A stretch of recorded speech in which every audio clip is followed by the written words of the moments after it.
Awareness Symposium held here in recognition of the CityU ICT Week. I am thrilled to see so many dedicated professionals and leaders in ICT here join in on this common goal to enhance our understanding and approach to cybersecurity and the ever-evolving digital landscape. This afternoon, we have a packed agenda for you, and we will start with the opening prayer by Ms. Celeste Henderson, Assistant Secretary in the Ministry of Information, Communication, Technology, and Posts.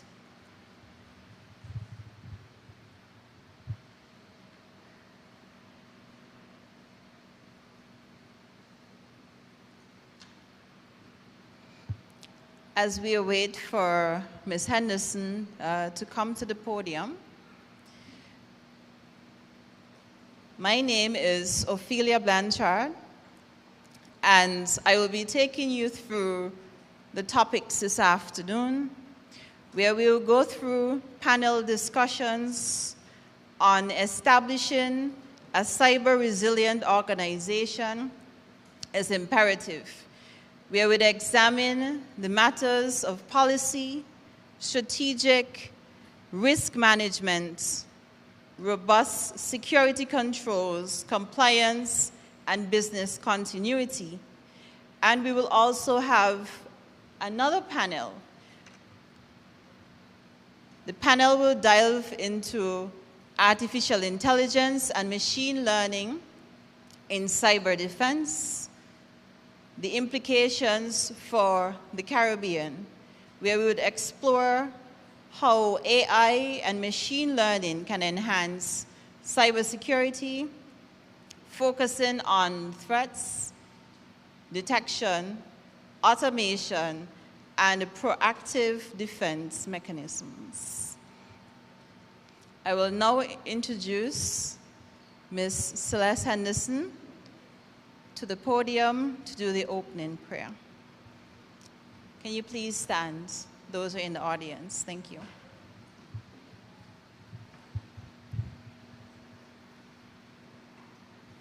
Let us pray.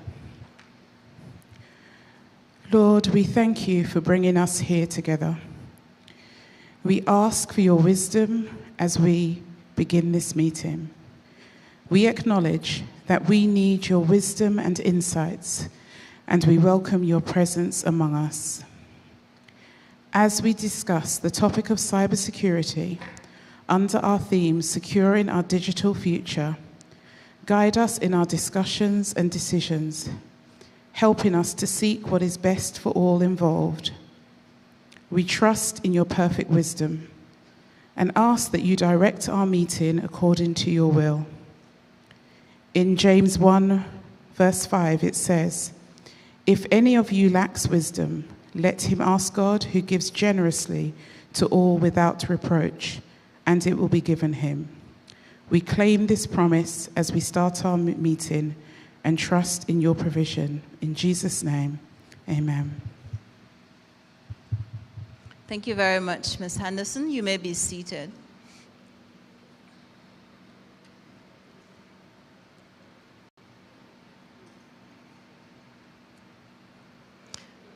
The Caribbean region faces unique challenges in cybersecurity, and it is imperative that we work together to strengthen our defenses and build resilience. Through collaboration, we can learn from one another, share experiences, and develop strategies that will not only protect our individual nations, but also fortify our collective security. We will now have our opening address from Mr. Beville Woodin.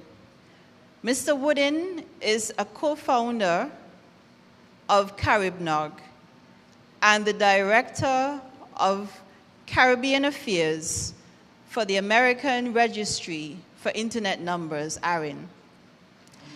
He is responsible for managing ARIN's relationship with its technical, regulatory, private, and public sector stakeholders in the region. He also serves in an advisory capacity to several Caribbean governments and regional institutions, including the OECS, the CTU, and Caribbean Court of Justice on technology, education, cybersecurity, and digital economy. Join me in welcoming Mr. Bevel Woodin, Special Advisor and Strategic ICT and Digital Innovation of the OECS Commission, to the podium to make his opening address. Thank you.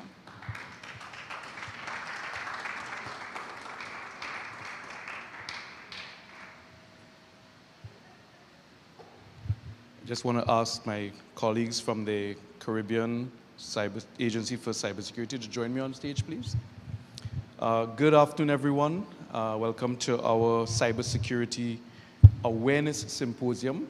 My name, as was indicated, is Bevel Wooding, and what I will do with my time is to actually just share with you a bit about why we are having this symposium and what it is intended to lead toward.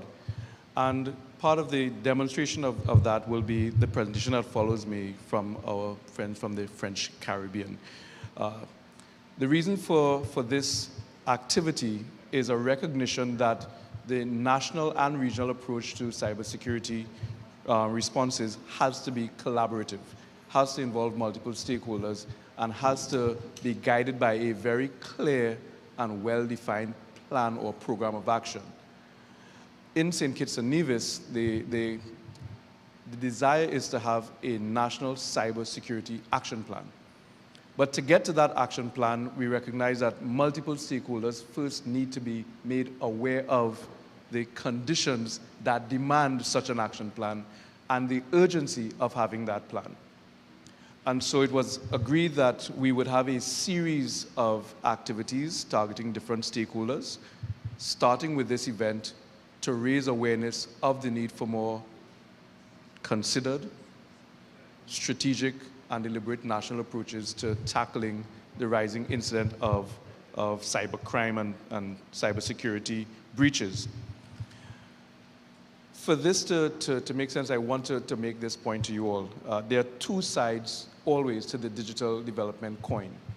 On one side, what is normally typically promoted is the good of the digital economy, the promise that it affords for entrepreneurs, businesses, social development, and the like. A lot has been said about the benefits of going digital. And to a large extent, we have been dragged by the demands of the day into adopting technology, incorporating it into our daily lives, and incorporating it into our business and governments. On the positive side, that adoption has made the Caribbean one of the fastest growing regions in the world for internet usage and internet adoption. That's a good thing. We have been trying our best to keep pace with these developments that are taking place at the global stage. Another good thing is that that action has seen nations, organizations, agencies, and even households doing their part to become more aware of the need to not just use technology, but use it responsibly and securely. But on the other side of the coin, there are some very real and very dangerous trends that we're observing across the region. The region's relatively fragile infrastructure and resource constraints make it particularly vulnerable and attractive to cyber criminals and the attacks that they perpetrate. Let me repeat that again. Our relatively fragile infrastructure, the human resource and institutional constraints makes the Caribbean uniquely vulnerable to and subject to and attractive to cyber criminal attacks and incidents. And we have been seeing that in every single industry and area. And it is increasing. These attacks are now part of a new normal in the digital world that most of our organizations and institutions are simply unprepared to address.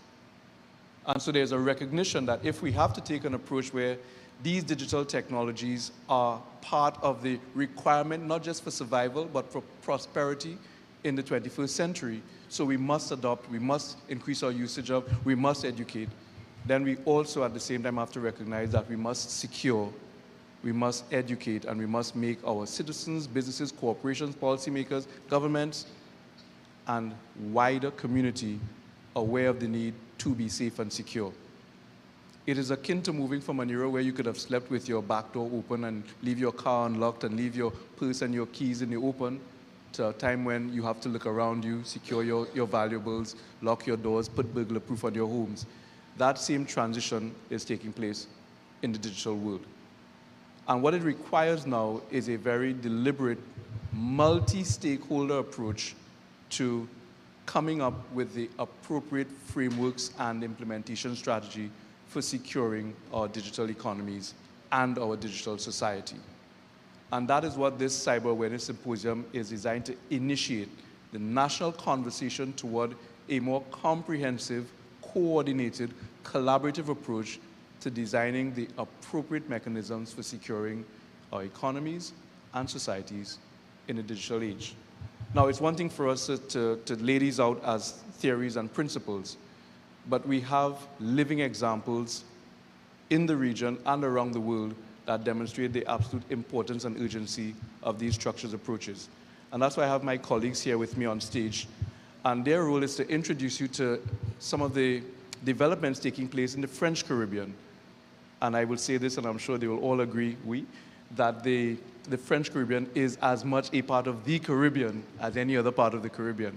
And so what we're hearing here are Caribbean strategies and approaches. What you will be hearing are Caribbean strategies and approaches for looking at, responding to, and dealing with the realities of securing our critical digital infrastructure, economies, and societies in today's world. So I want to introduce the team from the Caribbean Cybersecurity Agency to present. I will hand over. Thank you, Mr. Roth. Merci.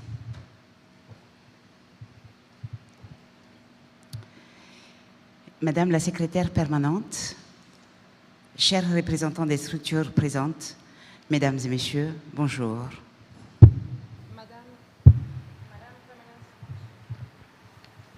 Madame Permanent Secretary, dear organization representatives, Madame, Sir. Permettez-moi tout d'abord de vous remercier chaleureusement pour votre invitation à cet événement et de souligner à quel point je suis honorée de représenter aujourd'hui la Guyane aux côtés de notre délégation de l'Association caribéenne de cybersécurité. Allow me first of all to warmly thank you for your invitation to this event and to emphasize how honored I am to represent French Guiana today alongside our delegation from the Caribbean Association of Cybersecurity. Nous tenons à exprimer notre gratitude pour l'accueil et la coopération que vous nous témoignez. We would like to express our gratitude for the welcome and cooperation you have shown us. Pour nous, cette rencontre marque le début d'une collaboration prometteuse et durable et que nous espérons voir renforcée dans les années à venir.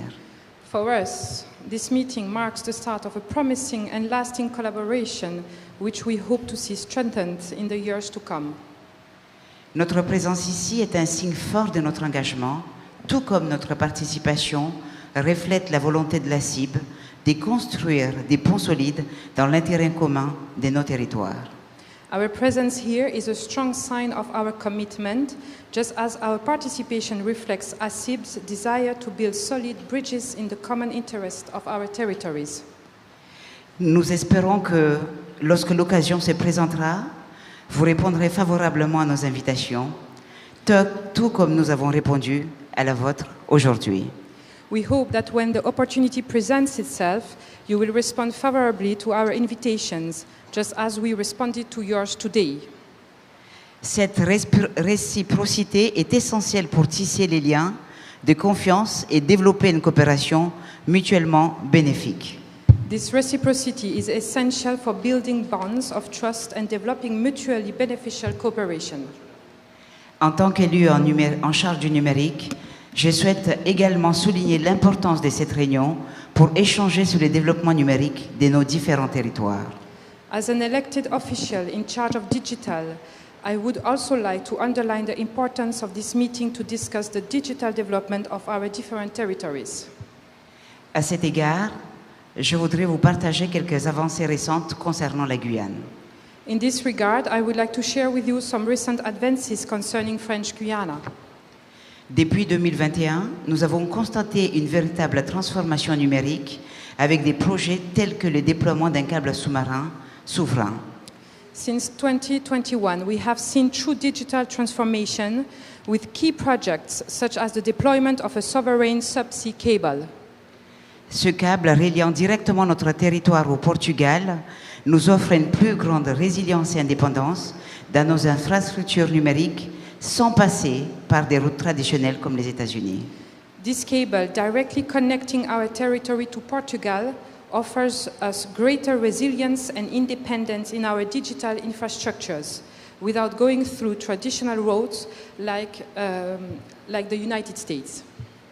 Par ailleurs, nous avons lancé un projet ambitieux autour de l'intelligence artificielle, notamment avec l'accompagnement du gouvernement dans l'implantation de la vidéosurveillance dans les établissements scolaires et les communes. Furthermore, we have launched an ambitious project around artificial intelligence, in particular with the support of the French government in the implementation of video surveillance in schools and municipalities. Ces initiatives témoignent de notre engagement à renforcer la cybersécurité et à préparer nos infrastructures aux défis de demain. These initiatives demonstrate our commitment to strengthening cybersecurity and preparing our infrastructures for the challenges of tomorrow. Enfin, j'aimerais vous inviter à rejoindre la Guyane pour les prochains congrès de la cybersécurité que nous organisons le 16 et le 17 octobre prochains. Finally, I would like to invite you to join French Guiana for the next Cybersecurity Congress that we are organizing on October 16 and 17 this year.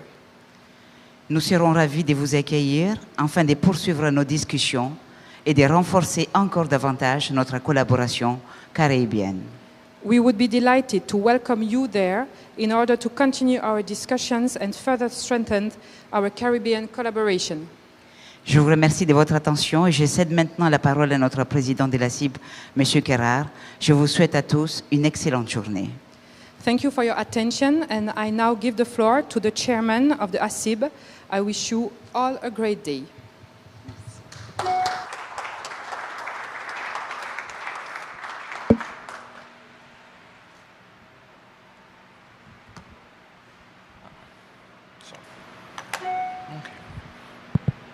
Hello. Okay. So, thank you, Marie-Lucienne. Thank you, Anne, for the introduction. Thank you all for being here and for your attention. Today, I would like to present the approach of the Agency of Cybersecurity for the French Caribbean territories.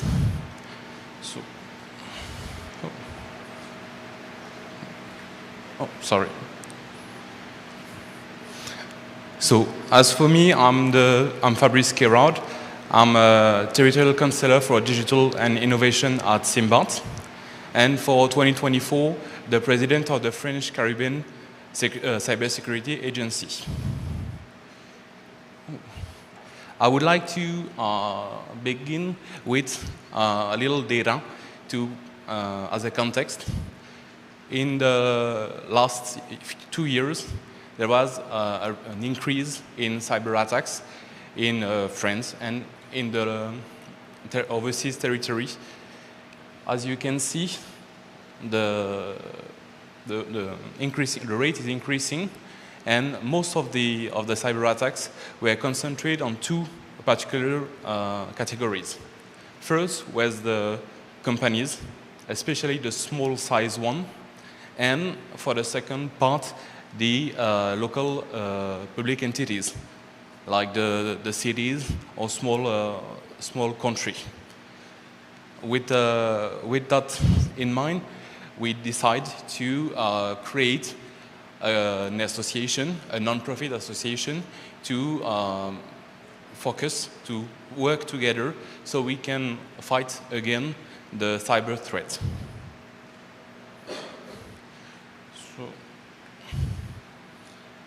So first, there were the region of Guadeloupe, the region of the collectivity of Guyane, and Saint-Barth that formed the association, and soon after, the Saint-Pierre-et-Miquelon, that in the north, and the collectivity of Saint-Martin joined us in this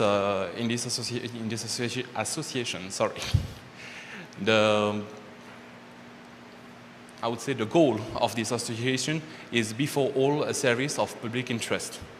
The agency is an association whose mission is to promote by all means the sharing of knowledge between scientific, economic, private, and public spheres.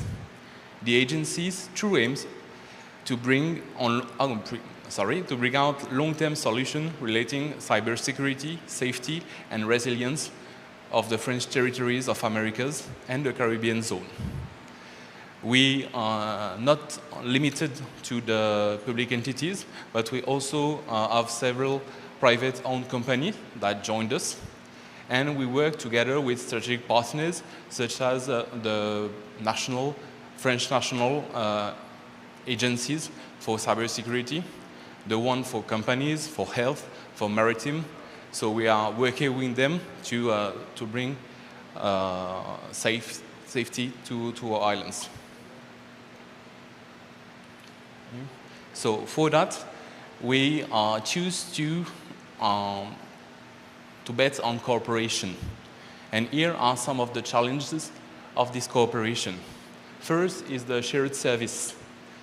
Computer Security Incident Response Team, otherwise called CSIRT, Security Operations Center, SOC, Crisis Cell, Risk Management, Identification of Priorities Entities to Protect. Here are all the services we can share with all of the people that joined our association. The threat intelligence, to share information to anticipate this threat. For the cooperation with the other CSIRT, with ARIN, with LARIN, with major IT companies. The awareness and learning, to build a learning program for analysts, CSIRT, SOC, Escape Game. We just finished developing one in French and in English, and develop an academic program with the Academy of the French Caribbean. After that, we have the statistics, to know yourself, to adapt the strategy, and also to serve other purposes, such as in the insurance sector, which that needs these numbers to operate. And at the end, coordination, I would say it's one of the major challenge, is to lead the incident response operation and the cyber alert broadcast. And for that, an inclusive governance for a common goal is needed. The community requires strong governance adapted to the realities of our territories in order to ensure an environment of trust and goodwill. The missions of this system involve in defining the beneficiaries of each of the territory concerned. For that, we need a strong Caribbean cybersecurity incident response commodity, with CSIRT to respond to the emergency calls of all individuals, private and public entities, to have a common community where the different CSIRTs can share information and experiences, with some return of experience from incidents, retex. Observatory, where all data related to cyber attacks and cybersecurity in general can be retrieved, such as the maturity of publication of specific territories. With all these data, we will be able to create materials and training for cybersecurity, awareness, and education. And with all these newly trained individuals, they will be able to work for trusted third parties like the Caribbean cybersecurity agency. We choose such a name to bring together as many people as possible around cybersecurity.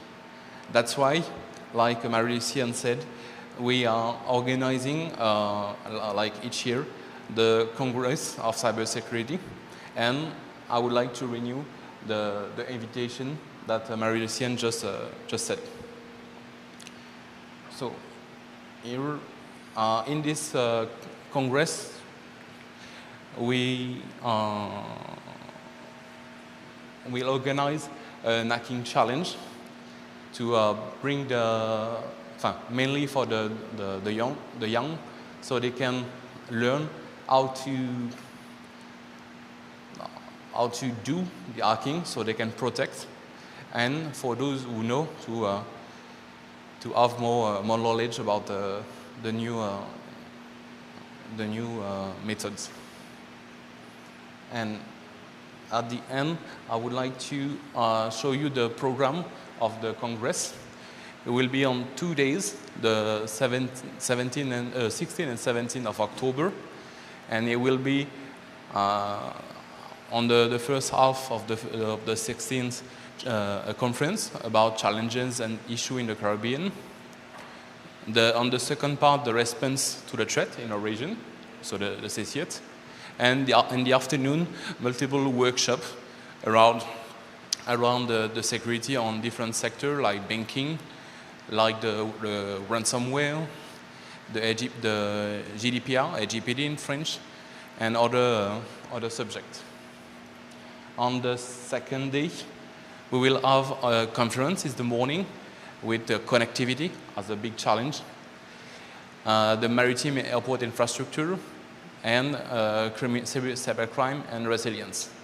And on the afternoon, we will have a hacking demonstration. So I would like to, if possible, see all of you on Cayenne in the 16th and 17th. Thank you very much.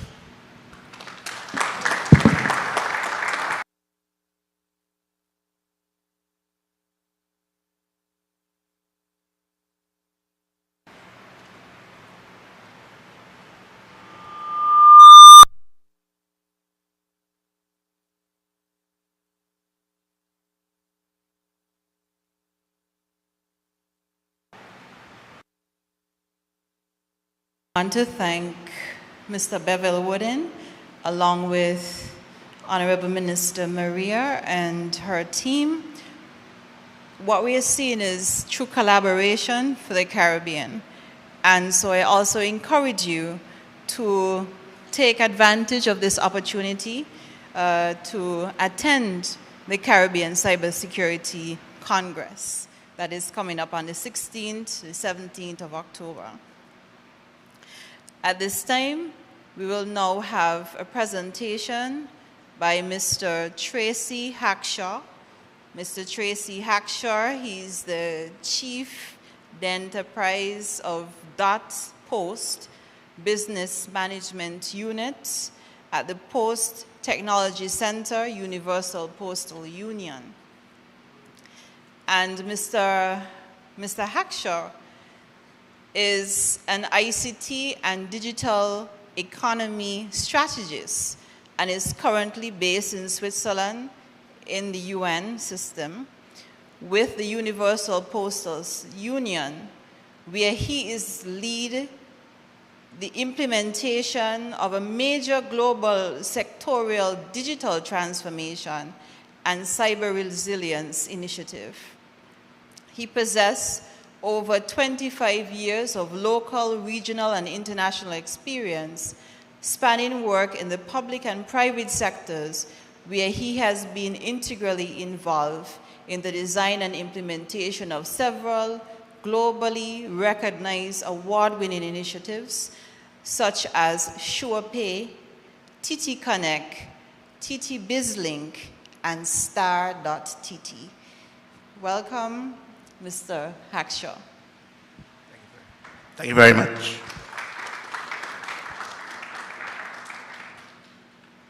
All right. So how was it feeling after lunch? Good? Yes?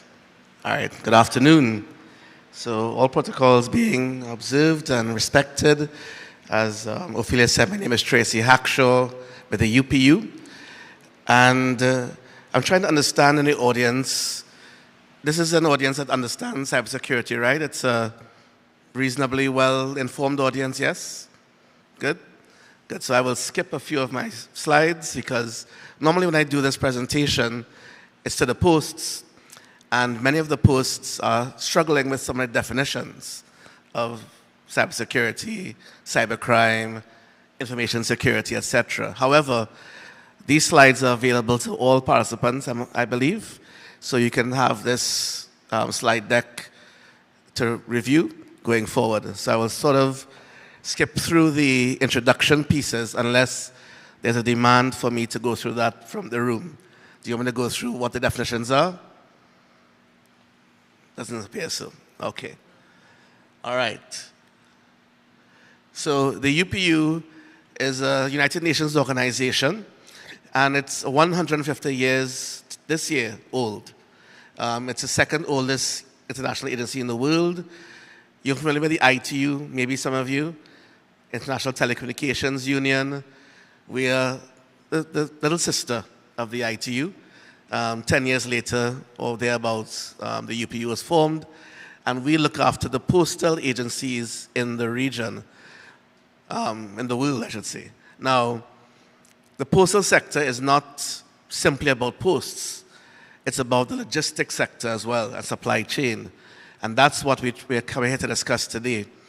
I just want to point out something that you may not be aware of.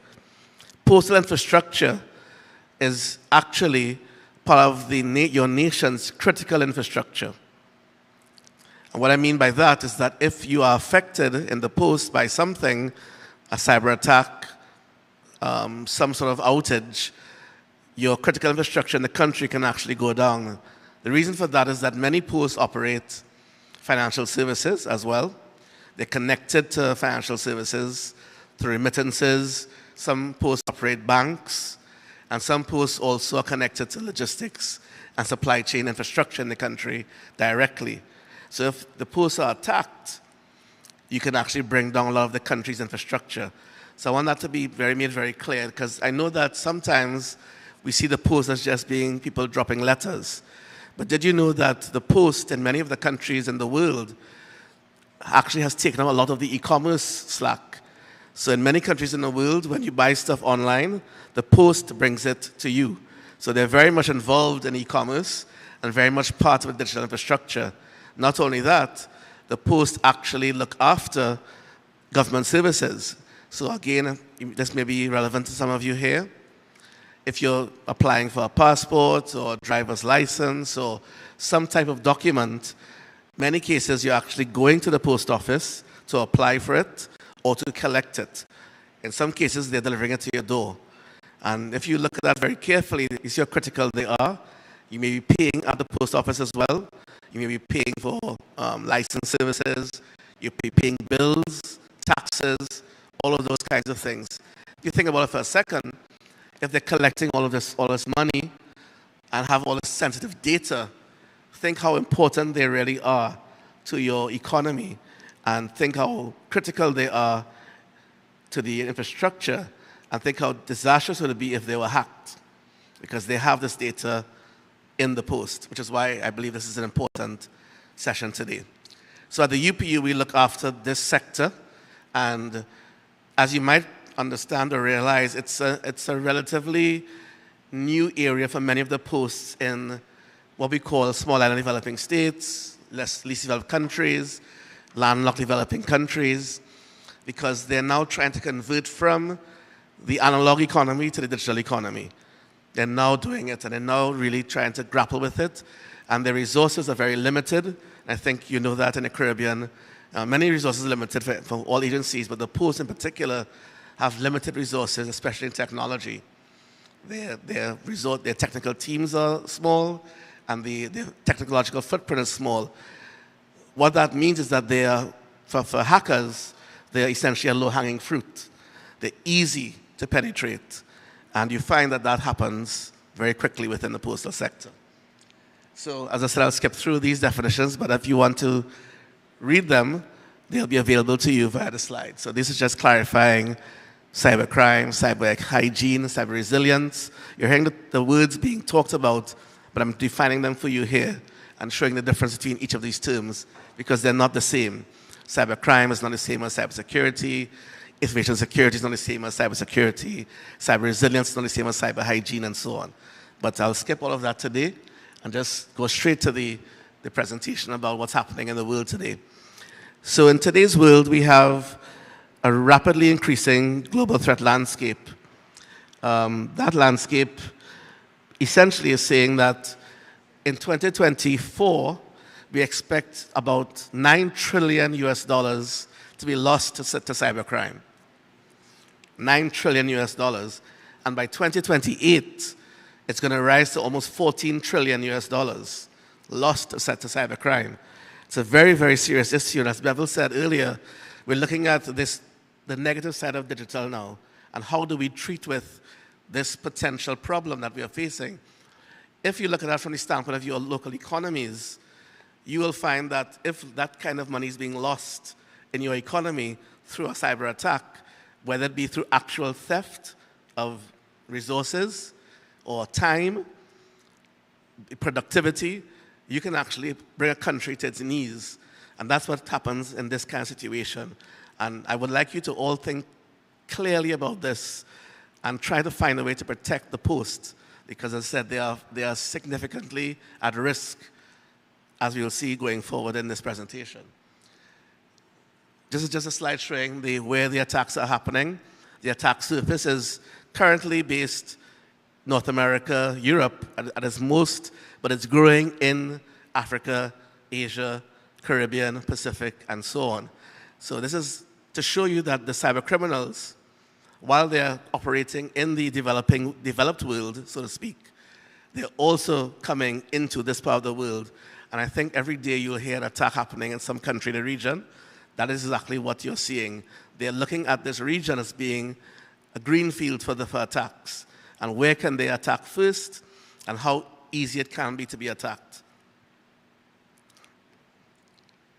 This is showing the key areas of where the attacks are happening, or the attack vectors. Ransomware is currently number one. And for those in the room who don't know what ransomware is, it's where software, or malware, as it's called, is deployed on your system, and your data is stolen, right? And normally what's happening today is that they apply an extortion tactic to it, or double extortion. So not only do they steal the data, they publish it, or threaten to publish it, and then ask you for money so that data would not be published, or to get back your data. In many cases, they still publish it, and you pay the money, don't get back the data either, you don't get the key. So it's something that is very, very critical to understand, that ransomware is probably the major threat that's facing the region today, and the major threat vector or attack surface in which ransomware occurs is through email, through phishing. And I'm going to talk about that post and how that works to help solve that. Very busy slide, but this is just to show exactly by the European Cybersecurity Agency did it in their latest study, showing what's happening today in the world, showing that ransomware, very, very much moving as a ransomware as a service, through business email, and AI, as you would have heard in various sessions, has arrived, and what it's doing is ensuring that your mail that you receive from these criminals are better. Some time ago, you may get emails that were badly worded, misspelled. You know, you kind of knew what was happening. Now with AI, you can craft very, very perfect emails. No, not to like Donald Trump here, but a perfect email that will arrive in your inbox, and you say, oh my goodness, my boss is sending me an email that I need to open now, because normally it'll come with urgent or some kind of call to action. Please review this document now. It's time sensitive. This spreadsheet, this document, this marketing report, very, very important data I need you to review now and report on. You open that, that's the end of it. So that's very important to understand. And how does this happen? You might think, well, I would never do that. Why, how could that be possible? I would never open an attachment like that. I'm not that crazy.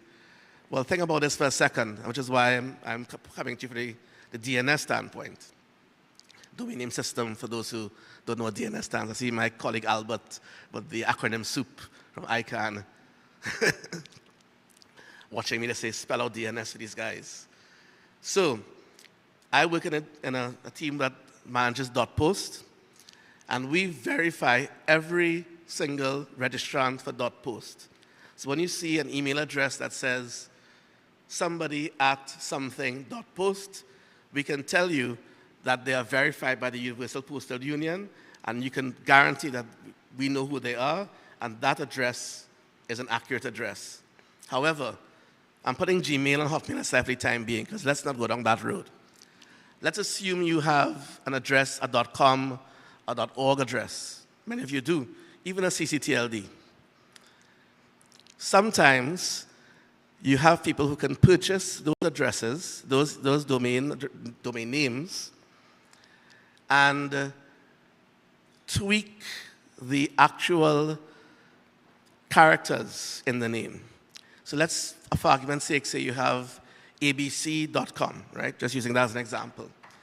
In Latin script, ABC looks like ABC. You know, you see ABC.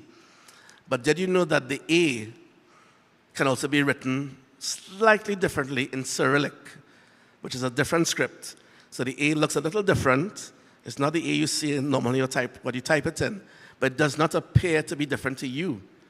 So when you're seeing somebody at abc.com, you're not really looking for that A to be different.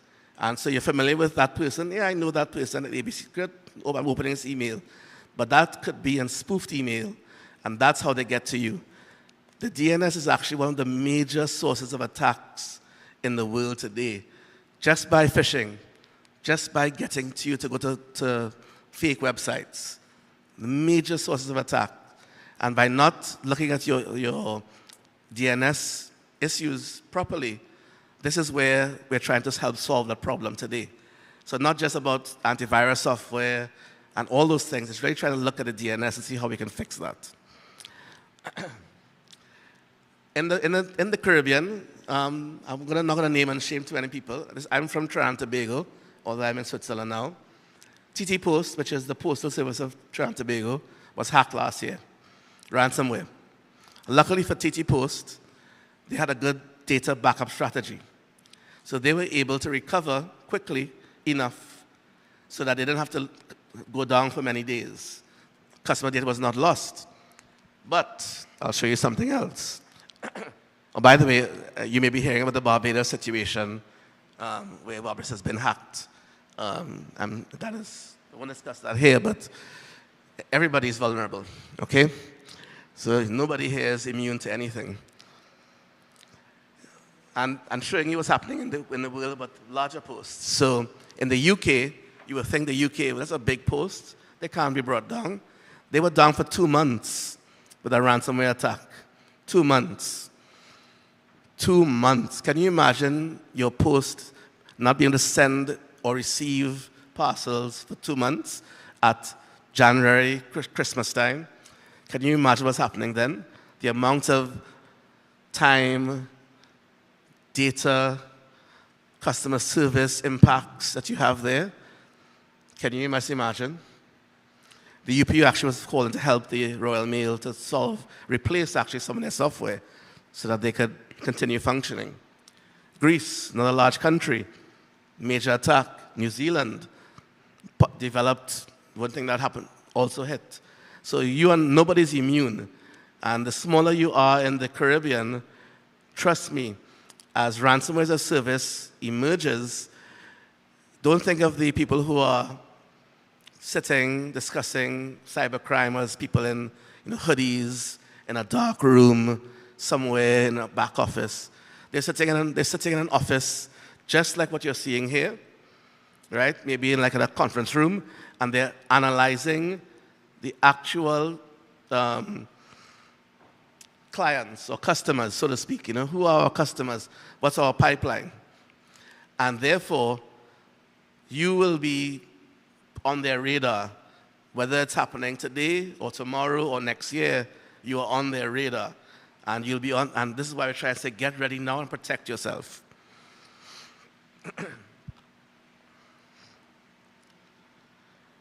So as I mentioned, I'm going to go fly through these slides for a bit. These are showing the impacts of the attack on the postal sector, terrible customer service, loss of reputation, loss of revenue, loss of earnings, what can happen to you with an attack. And these consequences really are devastating to a post if it happens to them. If a post gets hit with a smishing attack, for example, which is a text, SMS-based attack, someone tries to spoof your phone number and intervenes, devastating as well to you. Be very wary of that environment. Do you have an incident response plan? Do you have a business continuity plan as a post? Think about that for your country. Ask them, what do they have in place? What are the best prevention practices? Applies to everyone. Password rules. Is your password, the things that you can remember easily? Probably. If not, do you write it down somewhere? Maybe. We are recommending strongly that you move from password to passphrases so that you can remember them and it will be hard to crack. Not only that, we implement two-factor authentication or multi-factor authentication going forward. So what does the UPU do in this area? We have a product called .post, which is where I'm working, and we are trying to protect the posts at the DNS level. So we have .post, which is the most secure top-level domain, I deign to say, in the internet. We are secured at the root with DNSSEC, and we also mandate compliance. All .post registrants must also use DNSSEC at the second level, meaning to the left of the dot. So if you register .post, let's say James.post, you have to also implement DNSSEC, which is a high secure protocol on the left of the dot. We also mandate that you have to put email standards in place that are secure. Without getting into details, those are DMARC, DKIM, SPF, very, very well-tested standards that allow the post to actually ensure that secure email is ready to go. I'm getting a wrap-up sign, so I'm going to have to stop now, apparently. So sorry about that. But thank you very much.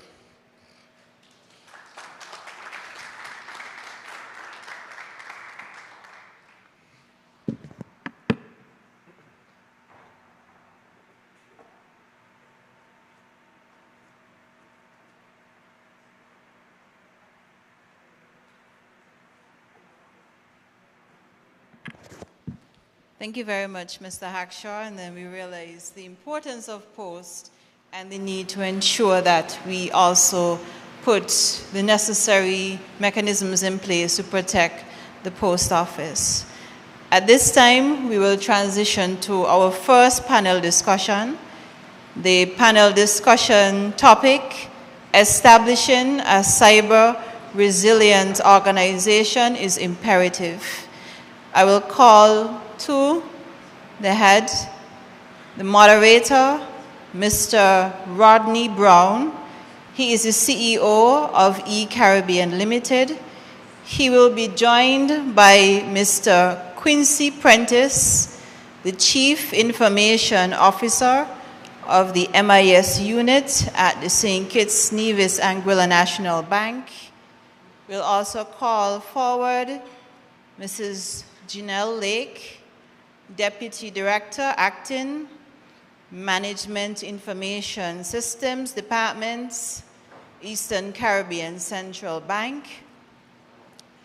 We will also call forward to join us at the head, Ms. Patricia Walters, CEO of the Cable.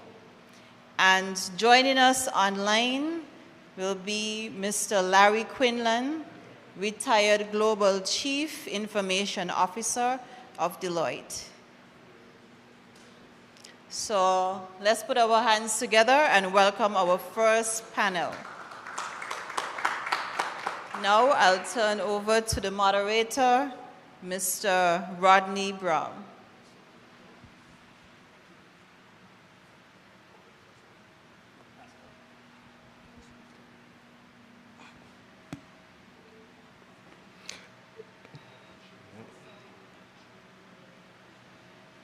All right, good afternoon, everyone. Thanks for coming out to the Cyber Awareness Forum. And as indicated earlier, we're speaking primarily about establishing a cyber resilient organization is imperative.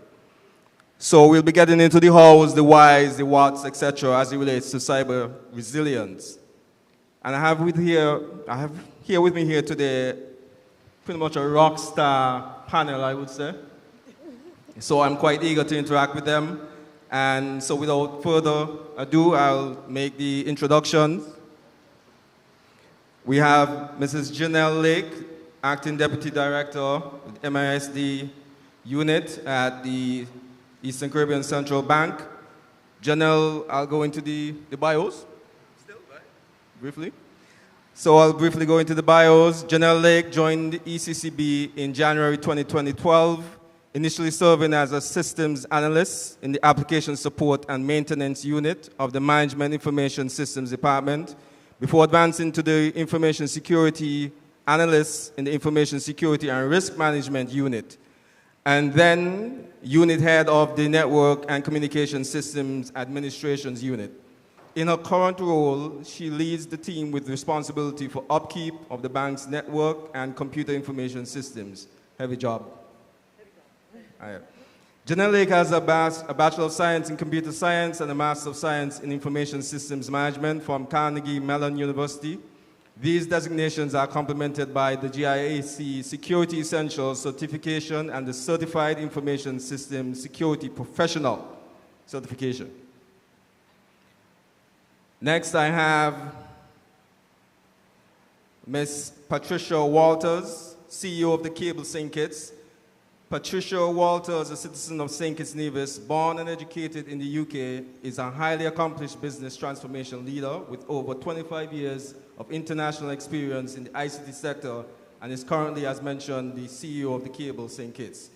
She has worked in a variety of international CEO, senior vice president, executive finance and leadership positions, starting in the UK, then Turks and Caicos, the Cayman Islands, the Bahamas, Trinidad and Tobago. She is a trend and pace setter with a passion for service. She enjoys challenges, transforming businesses and building high-performing teams. And to my immediate left, we have Mr. Quincy Prentice, CIO of the St. Kitts Nevis Anguilla National Bank Group of Companies. Mr. Quincy Prentice, currently employed as the CIO of the SKNANB Group of Companies, having joined the bank in the capacity in September 2018. Mr. Prentice was previously employed by the Nevis Island Administration as the Director of the Information Technology Department. Mr. Prentice holds a Bachelor of Science degree in Computer Science with honors from York University, Canada, and a Master of Science in Computer Science with distinction from Oxford University in the UK. He's also a Cisco Certified Network Associate and a Chartered Director via the Caribbean Governance Training Institute. Mr. Prentice is also a graduate of the Public Utilities Regulatory course at the University of Florida.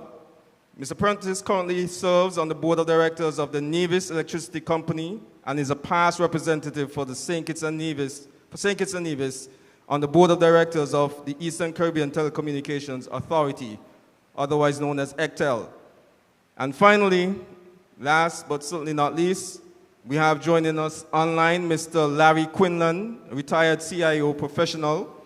Larry Quinlan has over 35 years of experience as a digital and technology executive. He served as Global Chief Information Officer at Deloitte, the $50 billion professional services firm, leading over 10,000 IT professionals worldwide. He advised companies on technology and cybersecurity priorities. Larry serves on the boards of 3 Fortune 500 companies, namely ServiceNow, Jones Lang LaSalle, and Booking Holdings. He's also the chairman of the board of Hexaware Technologies. In the nonprofit world, he chairs the NPower Emeritus Board while serving on the boards of the American Foundation for the University of the West Indies, United Way of Miami, and Ash Center for the Performing Arts. He holds an MBA from Baruch College, City University, New York, and a Bachelor of Science with honors from the University of the West Indies. He was inducted into the CIO Hall of Fame and honored via the University of the West Indies by being conferred with an honorary doctorate of law degree. Woo. All right, so with that out of the way, just confirming, is Larry connected and good to go? I am. Hopefully you can hear me. Yes, I can. Excellent. All right, so jumping into it, we know that generally sometimes cybersecurity and cyber resilience are used interchangeably. And for the benefit of, while we may have professionals who don't need the definitions explained, etc., in the room, as we are being streamed live, correct? Yes. For our viewing audience, the benefit of our viewing audience, we just want to clarify before we begin. So, cybersecurity, well, we know data is considered the new gold. And as it relates to, Bevel mentioned it earlier, when we have something of value, we take precaution in securing it. Our vehicle, our home, our digital devices, we ensure that we have security measures in place. So the cybersecurity component deals with, I would say, the what. What are the threats and what are the measures we're prepared to have in place to mitigate against the threats? And I'm intentionally giving a very, very simplified definition to allow the panelists, if necessary, to add value to it. And on the resilience end, unfortunately for us in the Caribbean, resilience is not anything new. Every year our resilience is tested, primarily due to hurricanes and other natural disasters. So we have to be prepared, and for resilience, it's not a matter of what or if, it's really a matter of when. So the cybersecurity is on the what side, the resilience is on the when. When it actually does occur, how do we react? How do we weather the storm, so to speak? So, panel, am I good? We have anything to add? Well, I'll just echo your sentiments, Rodney. Thank you for the introduction. I think when we speak of cyber resilience, we have to look with respect to the measures that are in place to first prevent cyber attacks. Whether this is in the form of as simple as antivirus software, firewalls. The previous speaker spoke about having strong authentication mechanisms in place. And so, first having a strong defense to any type of cyber threat is an important aspect of cyber resilience. So I would say from the CEO perspective, from the leadership perspective, like there's two key things. So for me, cyber security is me protecting, it's a protection. You said it's the what? Protecting systems, networks, data from attacks. And resilience is, once we've been hit or we've been compromised, how quickly do I recover from that with minimum damage or interruption to my business? So it's two tiers. It's one, almost preventative, and one, in this day and age, it's not if you're going to get hit, it's when you're going to get hit. And how quickly are you going to rebound from that? And have you got everything in place to rebound quickly? So that's how I would do the difference between security and resilience. My fellow panelists haven't left much for me to say, but what I would add to this is, in your prevention, it doesn't mean because you expect, or rather in your resilience, it doesn't mean you expect to be attacked, so you let your guards down, you don't put up a defensive posture, you accept that an attack will come, so you accept it as that. You still have to put your defenses up, you still have to protect yourself from this attack, but what resilience means, what cyber resilience means is I am now going to put measures in place to make sure I can rebound from this attack. So it doesn't mean you forget cybersecurity because you have your eye on cyber resilience. It doesn't mean you forget cybersecurity and you say, well, I'm going to be attacked, so let me not take any proactive steps to try to prevent that. You still want to make yourself defensive. And then from there, you put measures in place to make sure that having been attacked, because it requires a change in mindset that you will be attacked. So having been attacked, how do I safeguard my operations? How do I quickly get back to where I was, where I was prior to the attack? And that's essentially where cyber resilience differs from cybersecurity. Larry, anything to add, or you're good on your end? Look, I agree. Everybody's going to be hacked. They say there are only two kinds of companies, those who have been breached and those who don't know they've been breached. But if you just think about it in terms of hurricane planning, right? It's, you know, the hurricane's coming and you put up sandbags, you evacuate people, you would have previously strengthened building codes, etc. But you wouldn't consider you've done a good job if you hadn't focused on what happens after the hurricane. Do you have ambulances? Are the hospitals prepared? Are doctors on call?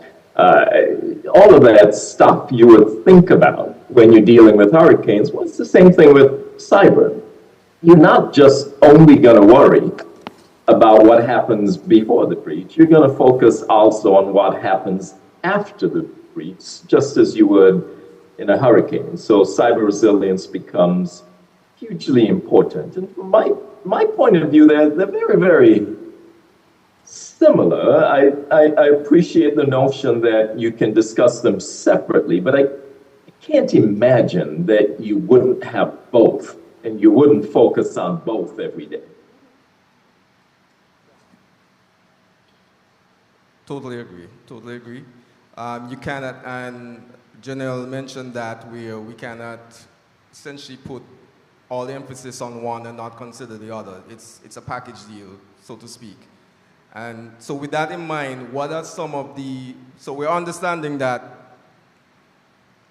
there might be a when. We hope there wouldn't be, but you know, in reality, there just might be a when. What are some of the measures organizations should or can consider towards building resiliency? And I'll open it to any and all, once again. So whomever wants to jump in first can.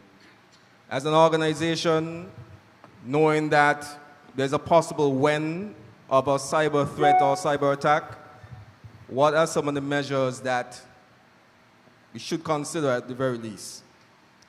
Well, the first thing to consider is that a cyber attack is based on your particular risk profile. So my risk profile is very different to the risk profile that Pat would face, that Quincy would face, that my good friend Mr. Quinlan would face when he was in his operational years. He's now enjoying retirement. But the risk profile would dictate what measures you put in place, but it doesn't take away from the fact that you would need your garden variety protections against phishing, as Tracy mentioned. It's still one of the leading attack vectors that we face in our current reality. So you'd always need to have measures in place to protect against phishing. You always want to make sure you have identity and access management measures in place, controls around that. But more than anything else, I mean, you could put all of these measures in place, but remember, cyber resilience at the end of the day is about recovery from. So having put all of these measures in place as part of your cybersecurity protocols and practices, and the procedures that you would take in that regard, the next thing you want to do is to make sure that you have incident response plans in place to test what happens when, because it's not if, it's when. So you put your incident response plans in place to test what happens when the risks that you plan for are realized. And so everyone's cyber resilience strategy and the measures that you put in place where your cyber resilience strategy are concerned are really going to differ that way, because it depends, like I said, on the risk that you face, which is very unique and particular to you and your organization. but that is what dictates what measures get put in place. Totally agree, and I'd like to kind of turn it a little bit in terms of the culture. So somebody said in one of the previous sessions earlier this week that you have to want to change. And I think a lot of it is right from the top, from the board of directors, the CEO, the management, the people. How do you foster that culture of protection, cyber resilience? We are very comfortable with drills and education and preparation and response plans for hurricanes. Yes, we're very good. We're even doing drills for tsunamis, fires, floods, all of that. But how many organizations really are doing drills for any kind of cyber penetration attack at all? Where is that culture? You can train and train, but are people still going to click? Are they still going to see whether that email looks suspicious or not? How do we really change the culture of the organization? And I think from the leadership point of view, that's one of my biggest fears. One of my biggest fears is, yes, we have a cybersecurity strategy. Yes, we know what we have to do. We have to do a risk assessment. We have to monitor. We have to put policies in place. We have physical security. We have backup. We have all of that. But at the end of the day, you saw what was said earlier. Most of it is through human error, clicking on something. How do you change that complete culture? And so training, education, really starting from the top with policies and a zero tolerance on cybersecurity is something that I'm passionate about. How do we actually change the culture and get people really serious about it, because it can be devastating to an organization. Quincy? Thank you. To add to what my colleagues have already spoken about, but I also want to reinforce some of the points that were made. Certainly, I think the end user, and in the case of a financial institution, customer awareness and training are critical. Quite often you could be in a situation where a customer does something that potentially compromises their account, perhaps their credit or debit card. The customer is not necessarily going to acknowledge readily that it may have been some action that they took that caused that compromise. They will always look to the financial institution to resolve the issue. However, an adequately trained and an adequately educated customer is able to successfully prevent against those types of attacks from occurring. Additionally, I want to point towards some additional mechanisms that can be utilized.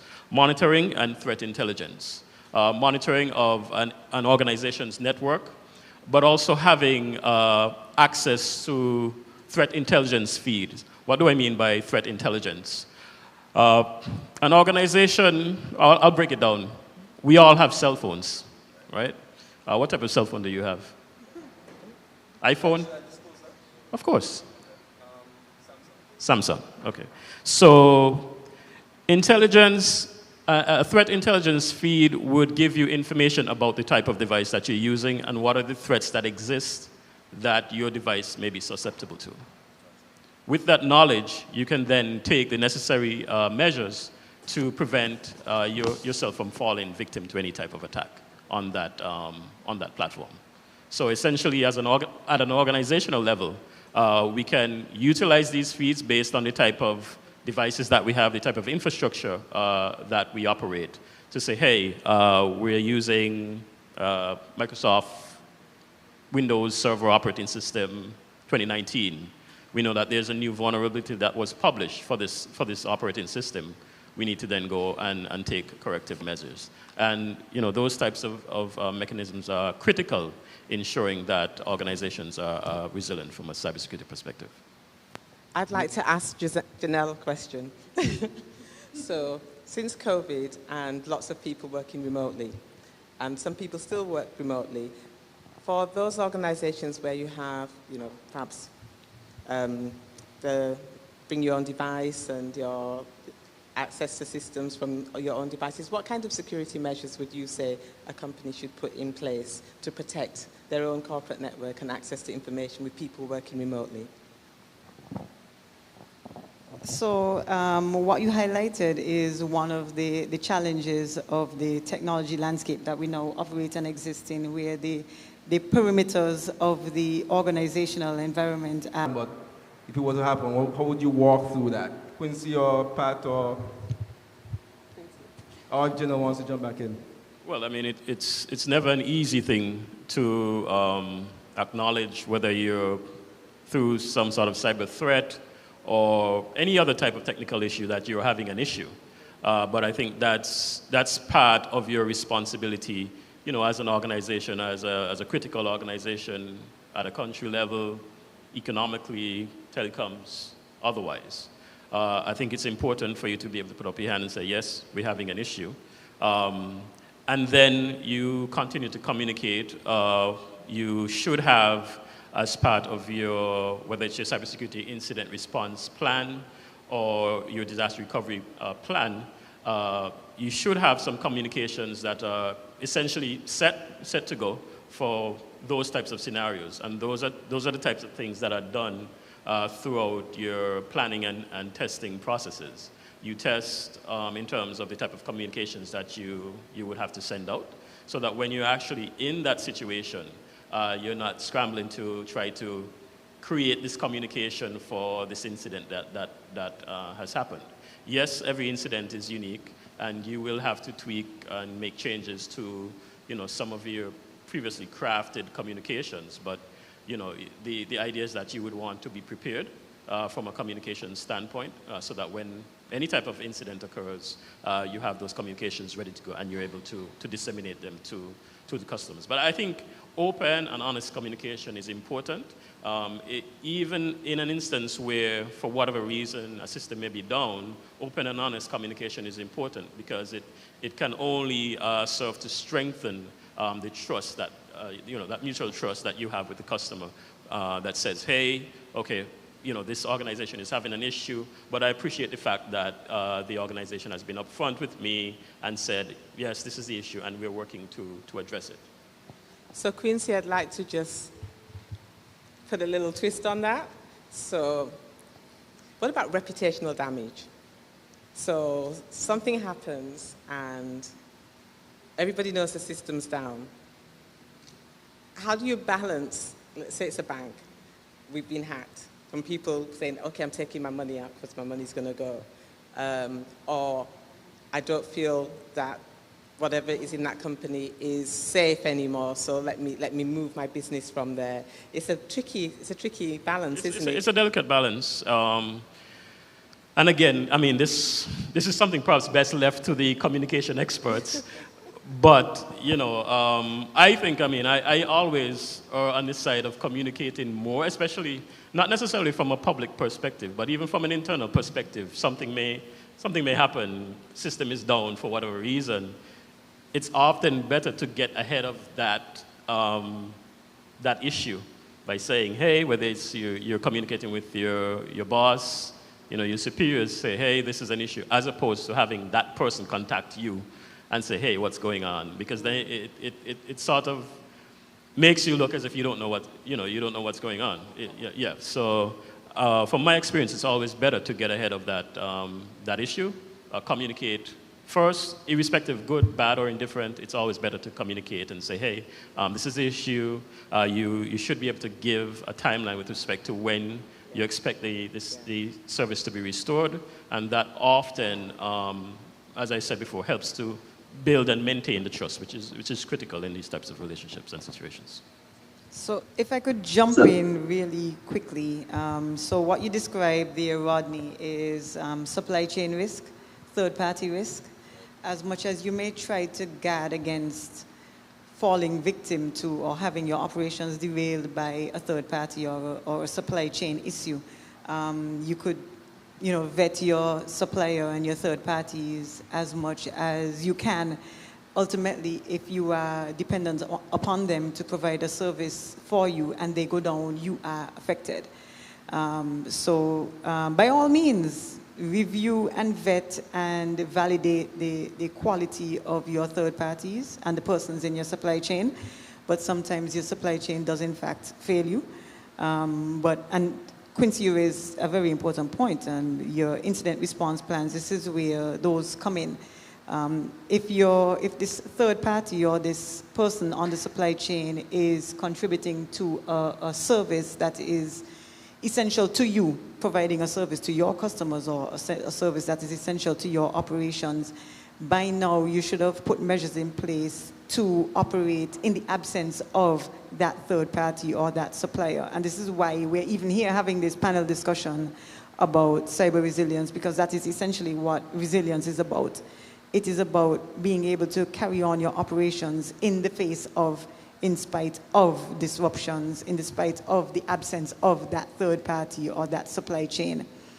So what you would do in that situation, hopefully your incident response plans are mature and not just fly by night and fly by the seat of your pants, but you would have established procedures in place for how all of the different stakeholders in your plan would operate, who is responsible for what, who is responsible for communicating, who is responsible for establishing the alternate arrangements that would have to be put in place in the absence of your third party. And this is where the cyber resilience strategy takes effect, because incident response plans are a key part of making sure you're resilient where cyber matters are concerned.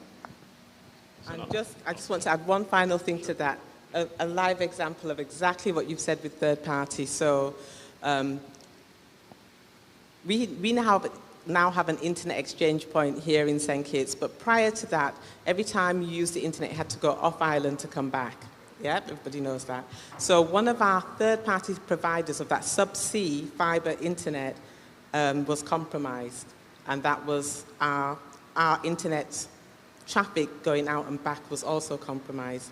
What we had was another redundant route completely, so we moved the traffic onto that. But that incident taught us that we now have 4 routes off island. So if any 1, 2, or 3 goes down, we've got a 4th, so that we will always have internet off and back again. But that was a part of that, and you talk about a robust incident and resilient plan. And so that's why you have to continuously look at your threats, look at your risks, look at your third-party vulnerabilities and exposures, and put something in place to make sure if something happens that you've got it covered. So that's just an example of that. Larry, do you have anything to add in relation to that? A couple of things. First, fully agree with respect to third party. When we measure, we found the reliance on third parties to be greater than any time in history because of the move towards public platforms. So the move to cloud, even our cyber platforms are now in the cloud, all of our supply chain, et cetera. So the reliance on third parties is immense. On the communication stuff, it's tricky. You know, I'll never forget how I felt the day I got a call. I was actually on vacation in Kenya on safari in the bush somewhere. When one of the organizations I was involved with, there was a cyber incident, and I had to actually evacuate out, and began thinking through the cyber playbook, the responses, all of that stuff. But here's one of the things I found out in every one of the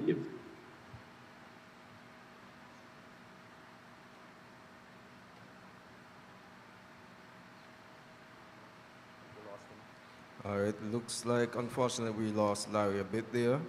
We're nearing the end of our time, so just going to do a brief summary. Thank you, panel, very much for participating. Thank you very much for participating. Some of the things that was discussed, just to rehash, we had the understanding that cyber security, cyber resilience is a package deal. So don't stress too much on one or the other. Always consider that they go hand in hand. Culture is important. Leadership, as it relates to shaping culture, is very important. Phishing is primarily a human element issue. If you have the prep well enough in place, you really can't get phishing executed without the human making that click, like resist the click. You know, have the process in place to go through the various checks, etc. Collaboration is key as well, and we spoke briefly about the importance of vetting vendors and having a continuous audit of your resilience plan, because nothing is set in stone as it relates to how you address issues such as cyber threats. There's always new items on stream, things you may not have considered before come to the fore, and you have to figure out new ways and redundancies to address them. So I see our time is pretty much up.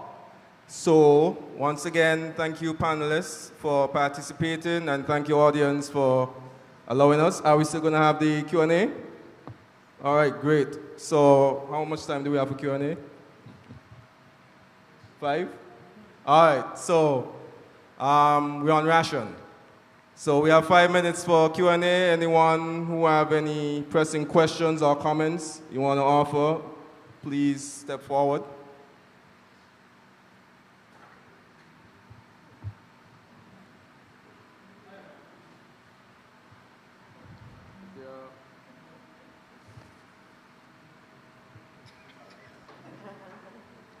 All right, guys. I see that you all are very versed in your respective area, especially cybersecurity. That's the why you're on the panel today. With the rapid development of AI technology into networking, for example, my question is, what is your counter defense towards AI in terms of self-learning mechanisms into networks where they could actually expand into different hierarchy, different VLANs, different subnet areas to access different areas such as financials, the identity database, for example, where it's very difficult for persons to really validate themselves after the AI actually have those information already. AI. Let them battle it out. I do think, I know the answer to the question, but AI is definitely one of the biggest ways that we could counteract AI, is to integrate it into our own daily networks right now. I just wanted to yes, and to that too, we are working closely with one of the top AI cyber security preventative businesses as well, because that's the only way that we can't do it ourselves. We have to collaborate with somebody else. Right. So that's what we're doing. Awesome. So even beyond just the use of AI, I think any cyber resilience strategy would rely on having a sort of defense in-depth strategy. So, you may lead with your NDR, your EDR type solutions that could automatically and autonomously respond to these threats. Right. But then beyond that, you would have strong authentication, multi-factor authentication, right. More traditional types of defense mechanisms to buttress, the AI, because there's no one solution, that can adequately protect you from, the various threats that exist. Recording in progress. Okay. Well, I think I'm at ease now, knowing that the professionals do say that AI is the countermeasure to AI, and it can also be used in a positive way as well. Thanks, Brandon. Good day to all. So I have one question related to AI and machine learning. So given that AI and machine learning are those kind of modules where data can be trained online and offline. So how it will impact cybersecurity, because cybersecurity is all about data protection. It is all about protecting your data online, and on the other side, machine learning is using those kind of data module training to particularly enhance the business leader to make any data-driven decisions. So how you see as a challenge, because AI is on the other side using data training module, on the other side we have to use that data-driven decision insight to make decisions. What's your thought on that? Anybody? Ms. Lay? I think that's an excellent question. Is an excellent point. And just to replay what you said, basically the point is that well, we've all heard of artificial intelligence. That's one of the key buzzwords today. The point he's making is that artificial intelligence, in order for it to work properly, it requires vast amounts of data for the AI models to be trained on, right? So how do we as organizations utilize AI for our own benefit, which would undoubtedly require us to divulge some of our data to these AI models? Most of the AI models are hosted in the cloud. They're not hosted on-premise because they require so much computing power. Companies are not able to afford the infrastructure that's required. So I think it's an excellent point. I think, for organizations, we have a responsibility to our customers and to our various stakeholders to ensure that even as we seek to leverage artificial intelligence, we don't essentially compromise the security of our data, our customers' data, by maybe unwittingly sharing any of this information that could then be used for nefarious purposes, right? So I think it's important that, for any organization that's using artificial intelligence, we have sort of policies and procedures in place that govern the use of AI, what is permitted, what type of information you're able to share with the AI model, or what type of AI model is permitted. Do you try to get an AI model that has the adequate protections in place? Do you try to utilize AI models that can run on-premise? There are now some AI models that are capable of being run within the traditional infrastructure. So I think it's an excellent question. It's an important point. So given that you are the CEO of any particular company, so how will you see? Yeah. Yeah. Okay. Thank you. Thank you. Thanks a lot. Yeah, I think that was a perfect to end on, as the next panel deals specifically with AI. So we are warming up the audience for them. So thank you all again for having us. Be safe out there.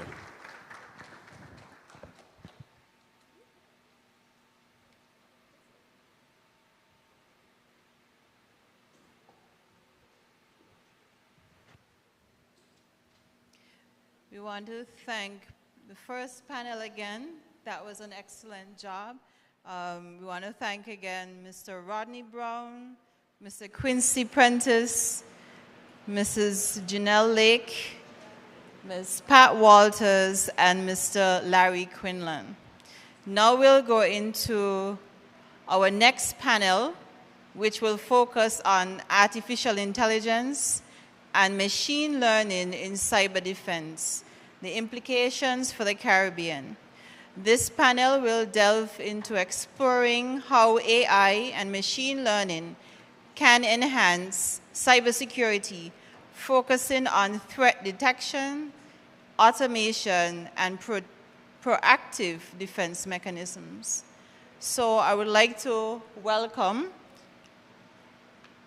on stage moderator first, Mr. Inoite Inanga. He's an IT professional and lecturer at the Clarence Fitzroy Bryan College. I would like to also welcome Ms. Vashti Maharaj, advisor at Commonwealth Secretariat, Mr. Brandon Powell, Executive Director at the St. Kitts and Nevis Robotics Association, Mr. Bevel Wooding, Special Advisor in Strategic ICT and Digital Innovation at the OACS Commission. We also will be having two other panelists who will be joining online. That's Mr. Kashi Amani, CEO and Principal Consultant for Moray Tech, and Mr. Tony Nate, CEO of GetSafe Online UK. So now, without further ado, I'll turn it over to Mr. Inanga and his panel. Thank you. And thank you for that lovely segue with the other panel that brought us right into this. It means that AI is on the forefront of our minds. So, show of hands, has anybody here been hacked before over the past 10 years? Have had anything to do with any hacking or anything with cybersecurity? Nobody? Okay. Has anybody lost any money as a result of any hacking or anything with cybersecurity? Includes you guys, everybody here. You've lost money? Okay, I actually just got an alert just now that one of my cards was used in New York. Literally, right now. And I'm here. There's no way that I could be in two places at the same time, and I don't have anybody in New York.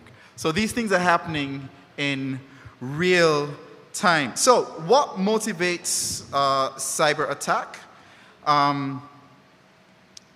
You know, you always say, you never know it could be you until it actually happens to you. And when your neighbor's house is on fire, what do you need to do to your house? You wet yours. So there's an acronym that we need to consider here. MICE. You guys heard of that before? To remember what motivates people to want to come onto our networks. There's money. There's ideology. That's somebody trying to prove a point because they just don't like you. There's compromise, where you can have somebody who is really disgruntled within your industry, your organization, and there's also ego. So that being said, we're going to get onto the fact that AI has made these things a lot easier and how we can mitigate against that from happening. But I need to give a disclaimer. We are going to be very honest here. We're going to speak about techniques. We're going to speak about tools. This is for educational purposes only. Some people may feel, why are you telling or giving us the tools on how these things can do or how they can actually work? And that's because for you to be able to defend against them, you need to know exactly what is out there. So that is a disclaimer. So whatever you hear from our panel here is only solely for you all to use for the sake of good. So, before we get started, you're going to hear some words like natural language processing, large language models. You're going to hear stuff like generative AI and machine learning. And if you guys have any questions that you can ask us. So we're going to start with Kashi Armani, who is joining us online. And you know, Kashi has had a long history with IT. And he actually was my first boss when it comes to IT years ago. And so we want Kashi to speak more about the recording in progress. You know, from a CIO perspective or from an IT professional, just how much. Okay, we're having some internet issues. That's okay. So I will actually throw in my hat into that ring because he trained me also. The question was really, from an IT perspective, how much damage has been done using traditional methods? And the reason why this is important is because when you have the traditional methods that are now quote-unquote primitive and you throw AI into the picture, it gets a little bit scary. So actually I'm going to ask Beville, because I met you 14 years ago. 14 years ago, I think, and for the CTO Roadshow. And so from a traditional standpoint, how have you seen cybersecurity issues, the damage that it's caused over the past years? Not with AI yet, but the sheer amount of damage that would have been done in that regard. I think it's safe, and we quote some statistics earlier, it's safe to say that every single year has seen an increase in the quantity or the quantum, the complexity, the economic and social impact, negative, not positive, of cyber incidents here in the Caribbean and I dare say as well around the world. So, and this is using traditional methods. This is very clever technical persons partnering, and this is part of the transition that we've seen over the years, partnering with very elaborate global syndicates to implement, execute, and in a very real way manage cyber criminal or cyber crime activity on a global scale. It's something to keep in mind in terms of the transition from the early days where most of the stereotypes still exist of the hoodied or cloaked person in a basement basically playing on their computer to try and get into a system. We are far ways away from that. just before this new era that we've stepped into, which is the era of AI, where you now have these vastly well-resourced organizations that are literally hiring persons, building international networks, forming supply chains and alliances to ensure that their business, which is the business of cybercrime, is as sustainable and as successful as possible. So how effective has it been? Extremely. So has the Caribbean been a target, in your opinion, of these attacks over the past, let's say, 10 years? So the entire globe is a target. But if we look specifically at the Caribbean, we can see some patterns that have emerged. And one is the fact that we do have vulnerable economies and vulnerable societies. The Caribbean is considered by cybersecurity standards to be a soft target, meaning it is easy to get into systems, it is easy to manipulate persons, it is easy to get out without the consequence of any immediate or significant legal ramifications. And right in saying that, I've just touched on several areas of Caribbean gaps or deficiencies: education, infrastructure, and justice. And we're still just talking about traditional. Pre-AI era. So now, Vashti, you are well-versed when it comes to policies and stuff like that. How hard has it been over the past 10 years to get people to really take that seriously from a policy perspective? It's a very good question. And, you know, one of the things that, and I think you'd all agree with me, within the Caribbean, we're more reactive than proactive. So you will find that when there's a major cyber attack, there's a ransomware, or there's a government site that's attacked, everybody will be up in arms. The government will make broad statements about the need to reinforce and have a robust and sustainable cybersecurity framework. And then the next few months will pass and you will see nothing concrete that is being done. So a good example, and you all know this, how many countries in the Caribbean have up-to-date, modern cybersecurity legislation? Or how many countries in the Caribbean have updated their cybersecurity legislation or their policy framework even in the last 5 years? And you'd find that this is something that we all recognize and understand is important. Even all our Caribbean countries participate in the global discussion at the UN to have a United Nations treaty on combating cybercrime. And we'll make statements and we'll support it, but it is really up to us Caribbean countries to put the domestic and policy frameworks into place. So there needs to be a greater degree of commitment towards putting meaningful cybersecurity policies in place to even allow for enforcement professionals to do their job effectively. Thank you so much for that. And I can see that's Kashi online. Wonderful. Kashi, welcome to the panel.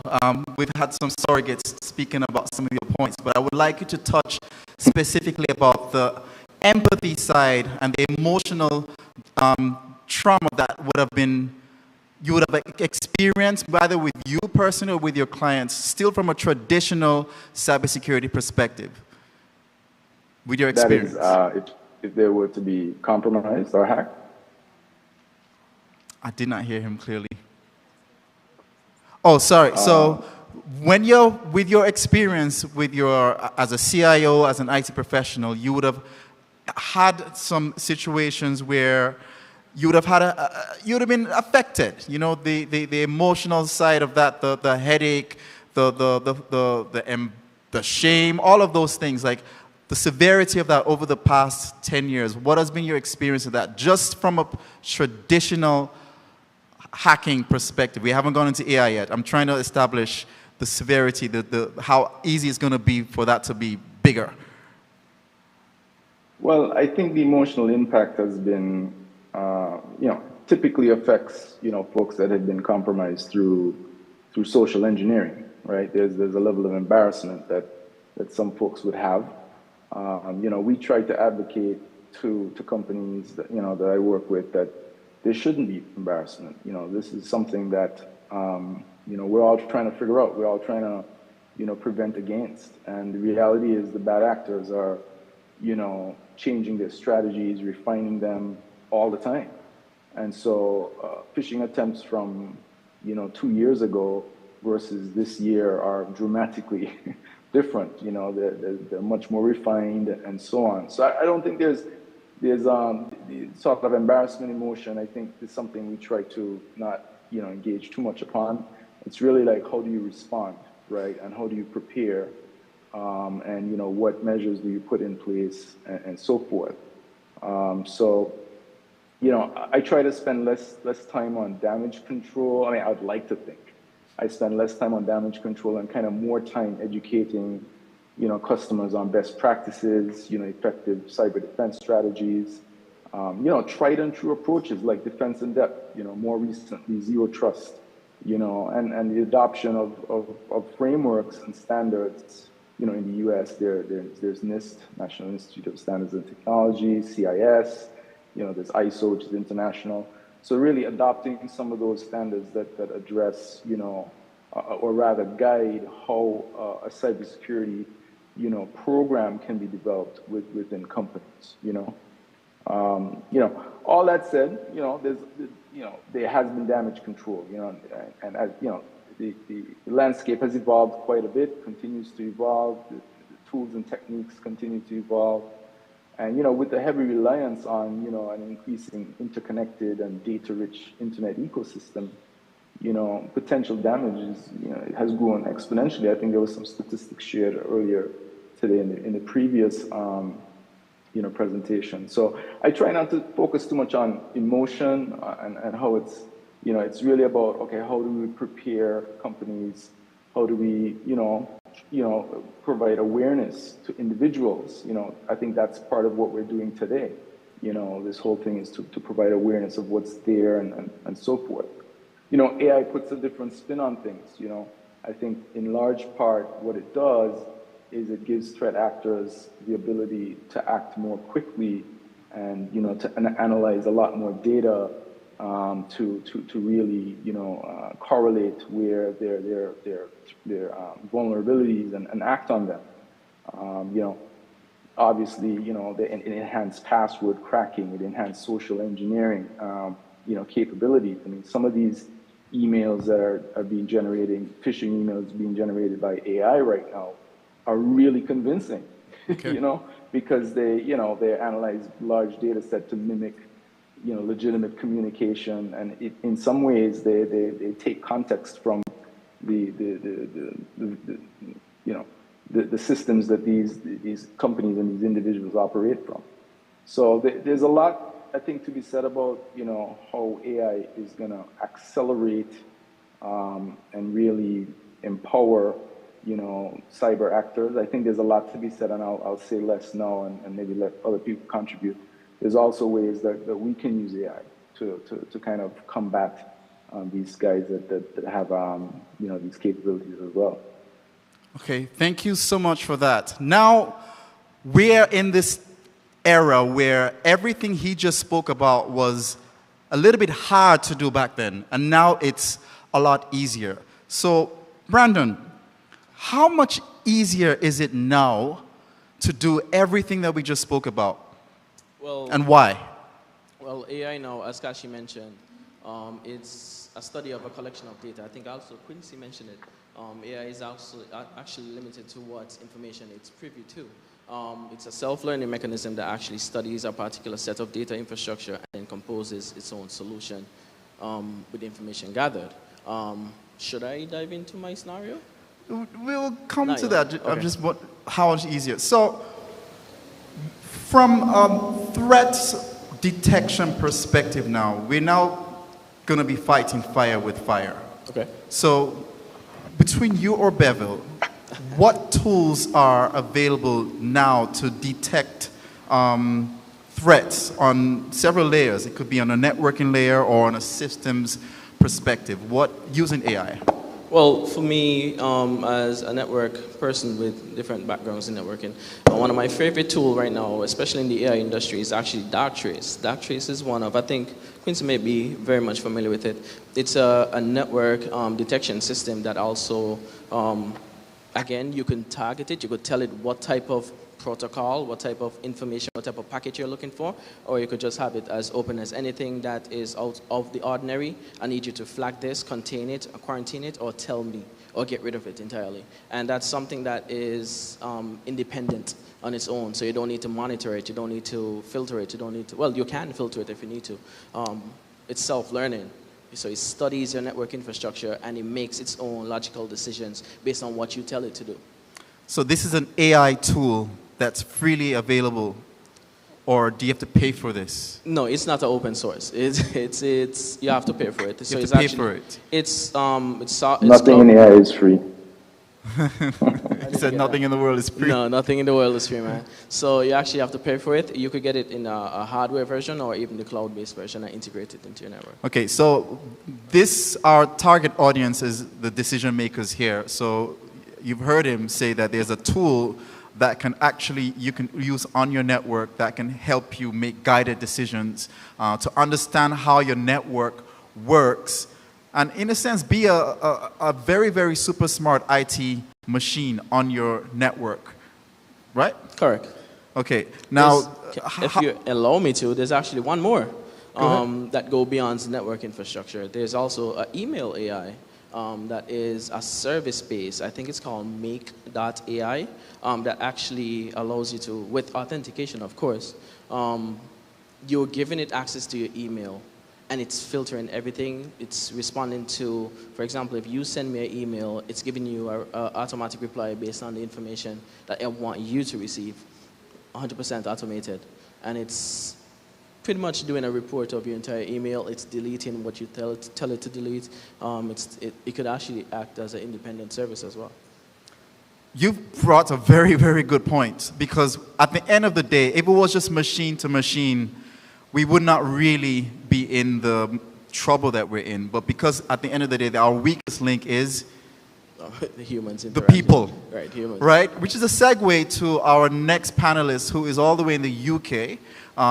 Tony, he deals with GetSafe Online, and he's going to speak more about this weakest link. We are the weakest link. Not goodbye, but hello. Tony, if you can hear me. I can hear you, yes. Brilliant. All right, so let's hear it from the one who has spent the past, I think, 10 years talking about protecting us earthly mortals from the machines. It's about 19 years. I started doing GetSafe Online when I was a police officer dealing with serious and organised online crime based in London. But I've got to say, and I apologise if I'm repeating things that people have already said, but from the beginning, this AI was known by very few people and understood by even fewer. The term AI is now in common usage with everybody from tech experts to the general population. What most people also know is that it is a positive, but it's also can be a very big negative. AI has been with us for far longer than you might realize, playing its part in many aspects of our everyday lives, from social media to sat-nav, online dating, to booking a table at your favorite restaurant. Constantly increasing in sophistication, as we've heard, it now forms a major part of many organizations' strategy and enables huge advantage in most fields, from healthcare to transport, manufacturing, marketing, finance, and hopefully crime prevention as well. For a number of individuals, AI tools are freely available, from searching for them and for producing content. As well as the great things it can do, AI has a number of negative aspects, as we've discussed. Aside from the concerns that it's taking over jobs and giving its users unfair advantages, most online crime and other harms have always involved impersonation, whether it's your bank, the tax authority or local government or national government, someone you talk to on social media or gaming or dating sites, a celebrity supposedly endorsing a product or service, or even a friend or colleague. Now, however, AI makes fraudulent photos, videos, and phone calls far more realistically and convincing than ever before. AI is also being used increasingly to produce deep fake videos for illegal, immoral purposes, and very much of what we've seen in the United Kingdom with the recent election. It's also being used to create the target messages aimed at changing your political and ideological views. So that's really important. Another risk is becoming too reliant on AI to perform various tasks, which should really be carried out by ourselves. For example, it's if you rely on AI to produce any kind of content, the result is only good as to what you can find online. Therefore, the inaccuracies or the irrelevancy is built into that AI system. It also means that you're not using your own skills, which could mislead teachers or employees and become apparent when you take an exam or you seek promotion. More than ever, maintaining vigilance for attempts at fraud or identity theft, AI is now being widely used by the cyber criminals to impersonate legitimate people and organizations. You know, we've got to think, does a voice in a video or soundtrack sound automated or unnatural? Do photos and videos look as though they're filtered or they're a bit jerky? Would the person in the video or the voice on the recording really be saying what they appear to be saying? Is there anything that just doesn't look or sound authentic? I've got to be honest. When I first started talking about AI, which wasn't that long ago, it was relatively easy if you were very careful to identify it. Now, as we've heard, almost impossible to tell whether something is AI generated. The outputs from AI platforms are only as good as the information that they've acquired and learned. And the people should always check their sources because there are some reliable inaccuracy and truthfulness out there, but there are some opposites as well. We really shouldn't believe everything that we read, see, or hear, however authentic it might be. AI is being used very successfully in the manipulation of our actions and our beliefs. Don't reveal unnecessary personal or confidential information about yourself or your family. And, you know, we always worry about children. Children are going to be the first people who are going to pick up this and use it. My son-in-law is a lecturer in a university, and he says the number of students that use AI to put reports in, and they just do it without altering them. And he said if they actually went in and read what they were putting, it would be pretty obvious that it came from AI. Well, what you enter into AI platforms stays there and will be used by someone somewhere, so make sure that you're respectful when you're doing it. And remember, AI is not a replacement for your own or others' talents, intelligence, or qualities. I've tried to condense most of what I say. I normally talk for a lot longer, but I hope that helps in relation to what people think about and what they're doing.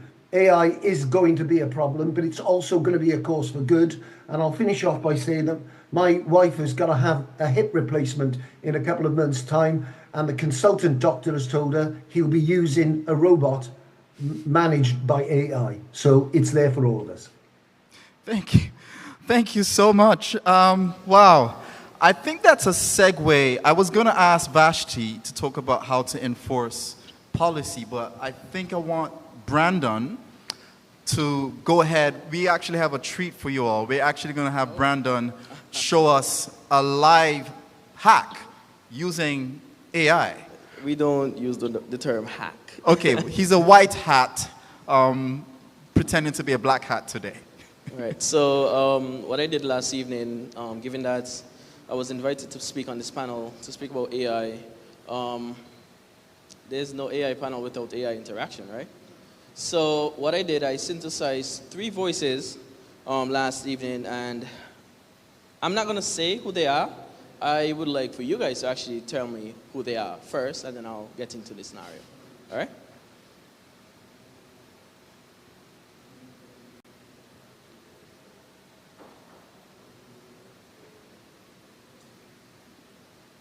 Hey, how's it going? What up? I'm good. Just been working on some music. You know how it is. What do you guys think that is? Come on. Nobody? Let's try again. I'm good. When do you think you're going to be here for the St. Kitts Music Festival next year? Oh, can't wait to hit up that St. Louis Music Festival next year. It's going to be lit. I'm not sure about the exact date just yet, but I'll be there for sure. Looking forward to putting on a dope show for y'all. Any guesses yet? The name starts with C. The next voice? All right, I'll come back to that one. Let's do this one. Tough crowd. Yeah. Hey, how's it going? What's up with you?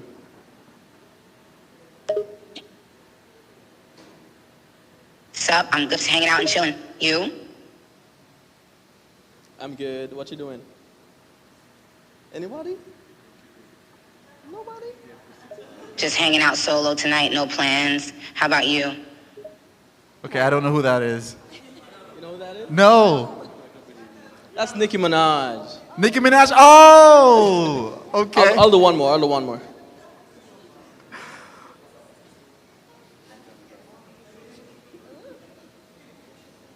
Hey, how are you doing? What's the latest on the next project that you were working on recently? As an artificial intelligence, I don't have feelings or need for rest, so I'm always doing good. I'm currently working on several projects. Is there anything specific you want to know about? What about the Mark IV project? The Mark IV project is nearing completion. The final components are undergoing installation and testing. I expect it to be complete and functional in the next week or 2. So that's Jarvis from Iron Man. Awesome. All right. So talk the first person, hold on, the first person was actually Chris Brown, and I'm very much disappointed in the crowd that you guys don't know Chris Brown's voice. You were saying? So talk about how what you've just done could be used for nefarious purposes. Well, before I jump into that, I actually would like to tell you how I did it. Oh, awesome. Let's go ahead. So I did it with a bunch of AI tools, of course. Back to what I referenced, back to what Quincy referenced, in terms of you're giving it a set of data, it's going to study it and then replicate it as closely as it can. So I use a reassembly AI to input the voices. It could be a song, it could be a script, it could be anything that's on the public internet right now. And then using Python scripting, it's going to search your web, and it's going to, based on that script, all the matching voices from that script, it's going to study the particular behaviors, patterns, slogans, slangs, these type of things, and it's going to create a profile based on that person. And then we move it over to another AI tool we call Character AI, where you could publish that profile, and what it's doing in Character AI is more building, it's more tweaking and tuning the profile to be more authentic and genuine and humane. So it's not limited to just what's out there on the internet. You could even ask it something more personal, as like, what color shoes are you wearing, for example, currently right now? And it's gonna, it might not be accurate in terms of, I mean, Jarvis doesn't have shoes, right? But it's gonna tell you something along the lines of what the actual Jarvis would say, right? And I did this just to show you guys actually how vision can be used in a scenario where persons can try to, you know, breach a network through a human interaction. So what I'll do, for the person that you guys did not recognize the first time around, I'll use Chris Brown to have him contact his secretary, right? Well, assistant. Hey, Chris, can you contact your assistant and let them know that you're going to be expecting, well, they're going to be expecting an email from a big client that you met in Chicago last week to finalize a record deal for you. Yeah, got it. Let me give my assistant a heads up about that email from the big client I met with in Chicago. They're finalizing a record deal for me, so I need them to review the documents carefully. All right. So this is just an automated voice. based on AI. So I could use this along with another phone or a disposable cell phone number that is not tied to any person or company anywhere in the world that's only valid for one phone call. After that phone call is used, it's disposed of, untraceable completely. And the assistant would get this voice note, sounds like the authentic Chris Brown and everything. And what I'll do, I think was Mr. Hackshaw, was it? He mentioned that the Latin words or letters is exactly, well, not exactly, but pretty much very similar to the English alphabet. So I'll use, for example, chris.brown at recordstudio.com, and I'll switch the R in Record Studio to a Latin America R. So I'll purchase that domain name, and it's going to give it to me because I'm not using the exact same thing, although it may look like the exact same thing. And then I'm going to send that contract to that same assistant that we found on the web using the same web scraper that we did to synthesize the voices. Get their email addresses, target them, be more humane, relate to them, using a script that Chris Brown type of profile will create, because the AI is actually logging the words as well. So I'll just copy, paste that into an email, use an IP address spoofer, for example, that converts the actual hypertext link to a short authentic link. So let's say recordstudio.pdf. But if you hover over it, it's actually going to be a hypertext link with a lot of different scribbles and port forwarding IP addresses, public IP addresses that's actually connected to my server on my repository using the open logical IP addresses, my logical ports. I hope I'm not losing anybody here. So when I do that, send it to the actual assistant, she'll look through it, and the intention is to have her action something. She's going to click on that hypertext link. When she clicks on that hypertext link, it's now going to run my batch script, because I created a batch script to enable a backdoor access or even a spyware that I use creating Spyboy. So I use Spyboy to create a spyware that plants a keylogger and also exports the current information that's on that local machine, also connected to the network, to my server that's in Uganda, but in reality, it's actually right here sitting next to me in St. Kitts and Nevis. All right? Are you minds blown? And this is made possible because of data being available. Yes. Freely available. Yes, everything and is the out there on the tools that you're using, did you have to pay for them? No. They're free.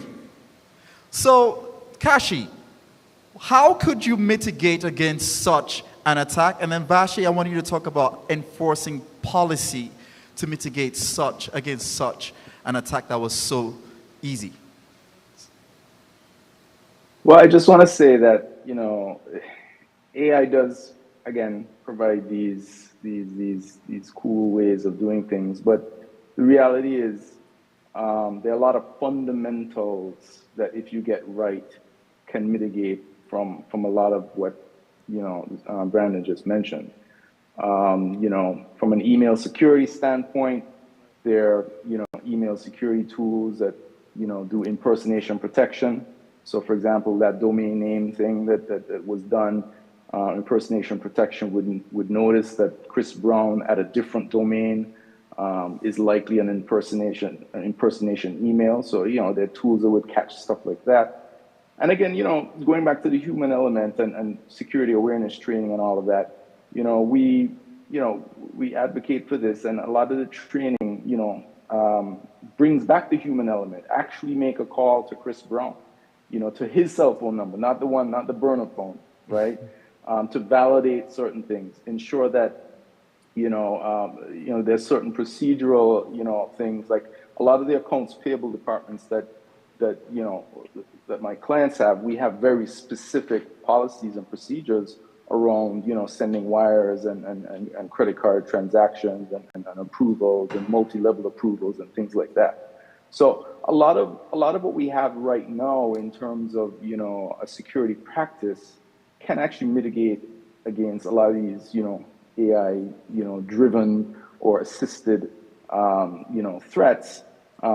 All that said, we can also use AI to evaluate, you know, all of these signals that come from authentication attempts by Chris Brown, you know, on the phone and whatnot to verify, you know, certain things as well. So, you know, I feel that, you know, there's this sort of you know, feeling to depend too much on AI to address the AI-related security threats that are surely going to confront us.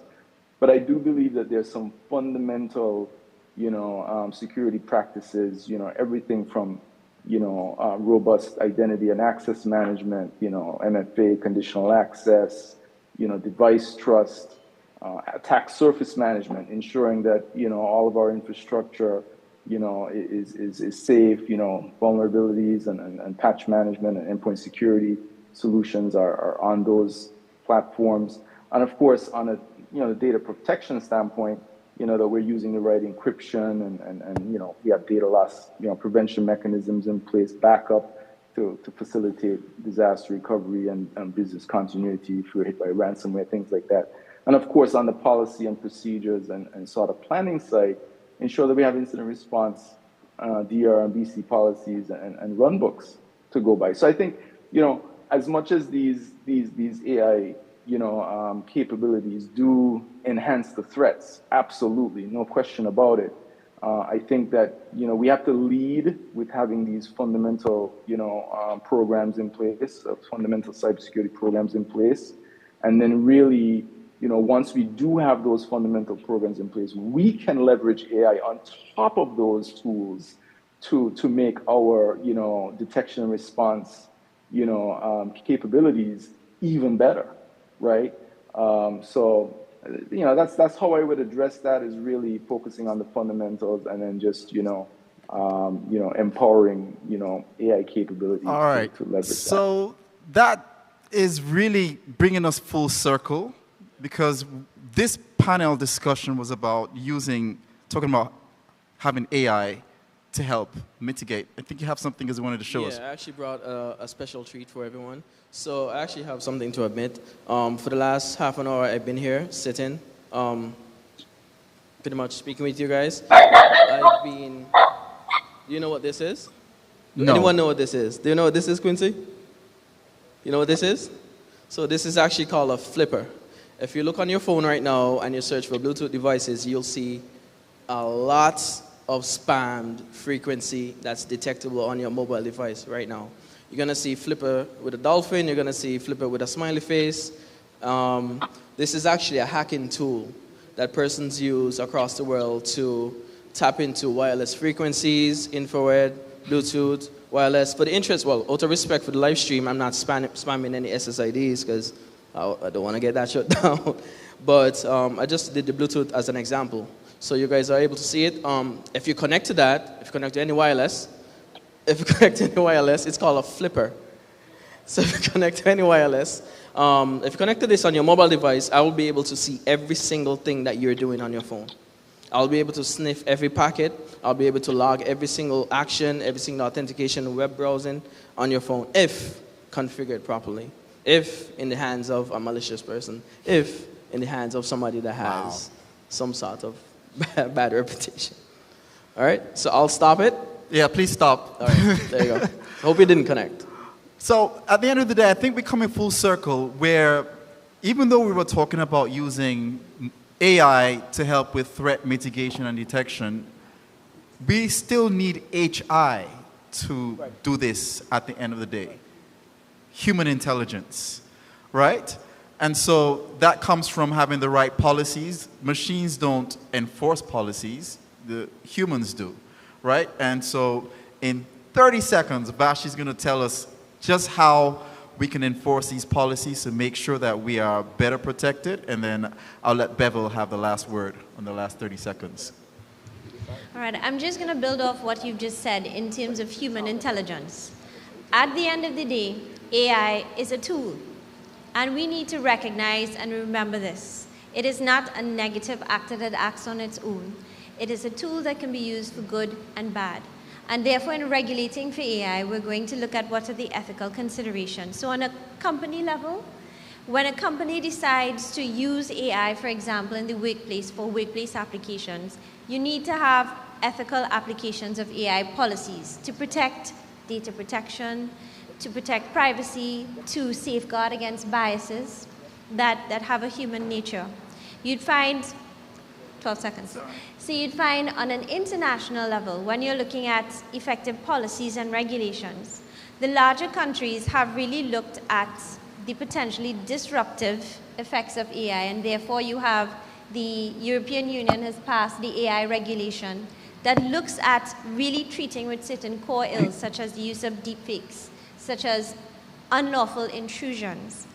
But I think that most importantly, when looking at policies in relation to AI, we need to understand, looking at what has just happened here, what's the end result? The end result is data privacy or intrusion. It may be identity theft. It may be hacking. Well, not hacking. We're not calling it hacking. We're calling it some sort of cyber invasion or data breach. But these are not unfamiliar offenses. These are offenses that are contained with our own legislation. So it is to identify what exactly is the end effect that you are treating with, the net mischief that you're treating with, and using the tools and policies and legislation you have at hand to deal with the new problems that AI pose. Wow, I couldn't have said that any better. And so, Beville, you just bring us home. I think this has been a very useful conversation. I wish that we had interaction from the audience, but I do want to say that this is one of a series that we plan to have, and those will be more and more interactive as we proceed. I want to conclude by reading a statement I think came out of the World Bank just before the pandemic, and I'm titling it, "Up Next is Up Now." And the quote goes like this: "Future attacks will likely increasingly be directed to softer targets in locations through which huge sums of money flow electronically for tax efficiency or advantage, those areas with infrastructure links to the United States and Europe, and in areas where the success of a sector such as tourism is central to the stability of the regional or national economy." Now, this quote didn't state anything about the Caribbean, but it perfectly describes our region. And that predicted future is our current reality. The idea behind these interactions, these panel discussions, and this cyber awareness series is not to scare into paralysis, but to alert you into action. Action that recognizes that this is our new normal. As Vashti said, these are the tools that we are using to improve our economies, to increase our efficiency, to create opportunities for the young. These are the tools that we are telling them will be the requirements and foundation for their future. But behind these tools are real risks. And behind these risks is a real responsibility for us to respond appropriately. And that is why we have the collaborations that you're seeing here now at this stage, in this forum, in this ICT week. Because we recognize that no one person, no one individual, no one organization, no one country can defend against this dimension of threat on its own. And so collaborative approaches are not just a good thing to talk about, but they're an absolute imperative if we have to navigate this future, this digital reality, with the responsibility and with the awareness that our future is literally at stake. Wow. Thank you so much. Couldn't have said that any better. Thank you to everyone. Thank you to Kashi, Tony, Beville, Brandon, Vashti. I think we have time for questions, about 5 minutes. If you have any questions, anybody?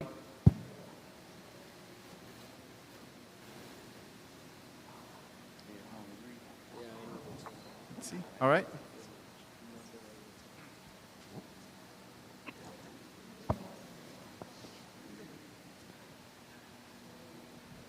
Okay, thank you guys.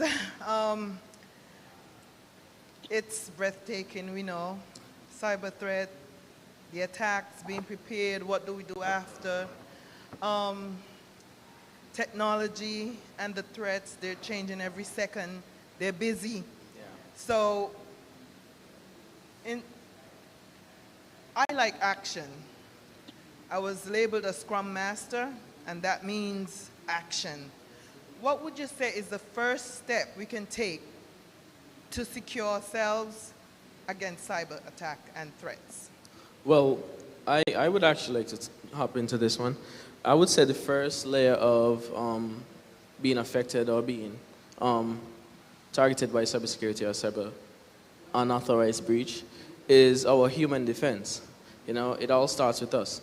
To be honest, most of these hackers are lazy, to be real frank, because they would always use the easiest route to get what they want. They would not sit behind a computer coding multiple language of scripts, Python, all type of, no, they're going to target the lowest hanging fruit within the organization. For example, not just the Flipper Zero being one of those free Wi-Fi spots so you could connect and get their passwords, but there's also devices that, like, for example, your phone charger. There's something called OMG charger that they use, and it's actually called juice jacking.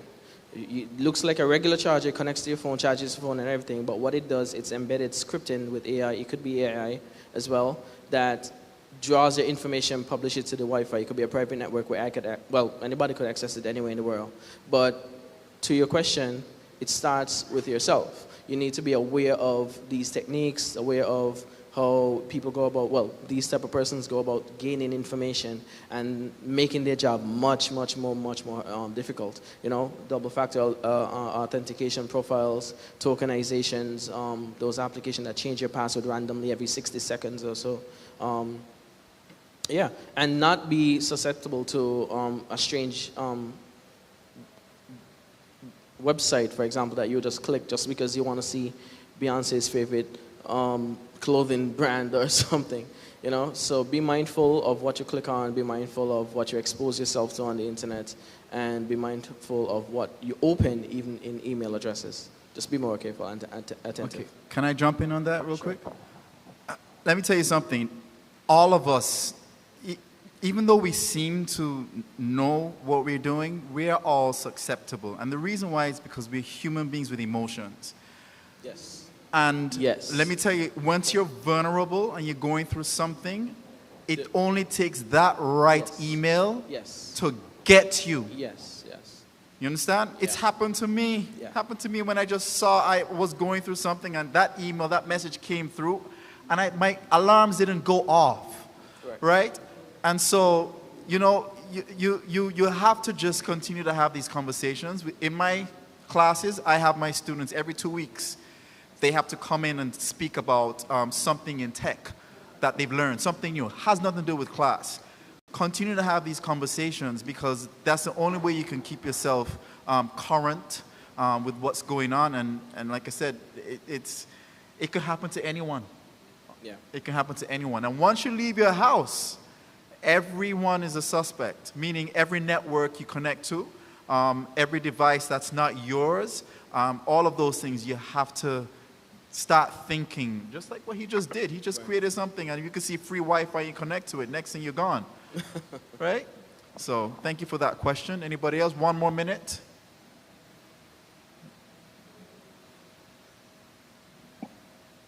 I think that's going to do it. So thank you guys. Can I add something? It's Tony here from the UK. Oh, go ahead, Tony. I agree with your last speaker who says that some criminals are lazy, but not all criminals are lazy. There are opportunists, but there are also organised crime gangs. And organised crime gangs are in 2 different formats now. Traditional organised crime, which is like the mafia, but there's now something called modular crime, modular organised crime, who sell like a contractor their expertise in different areas. So we've seen people who are good at money laundering selling it on the dark web, people who are good at stealing credit cards, people who are also very good at manipulating AI, and they're there for the highest bidder. So when you say that they're lazy, some are, but some take this very seriously and working it very, very hard. And we've also got the problems as well of country espionage that goes on. And speaking from the UK and from an ex-police officer, I can tell you a number of countries will specifically target countries, individuals and organisations. So don't think that it's going to be easy to protect yourselves from these organised crime gangs. Thank you, sir. And I think one other thing, Anoite, I just want to leave you guys with a stat. So according to the Center of Internet Security, more than 90% of successful cyber attacks start with phishing email. Okay? And so, you know, regardless of the sort of, you know, tactics that are used, you know, it's all about awareness. It's about awareness, it's about training, it's about not just doing it once a year. You know, a lot of the companies I work for, we do monthly training campaigns where we simulate phishing attempts, you know, and, you know, we have follow-up trainings and, you know, quarterly trainings and all of that. Because again, these techniques are changing all the time.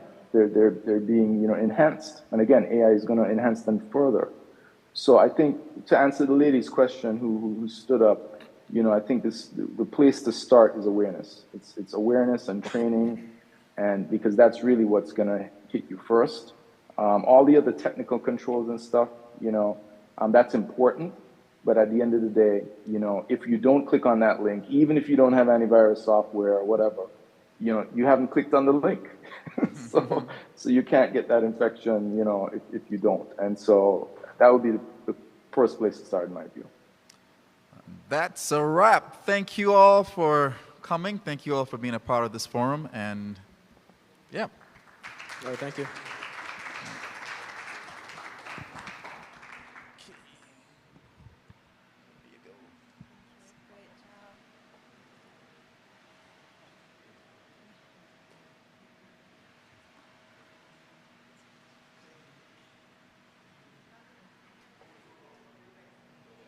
Thank you so much for panel 2. This was quite an incredible session this afternoon, and I hope that each one of you would have learned something new. And now, as we close off the Cybersecurity Awareness Forum, I would like to invite to the podium Mr. Julian Berry. He's the Cyber Security Analyst in the Department of Technology. Mr. Berry?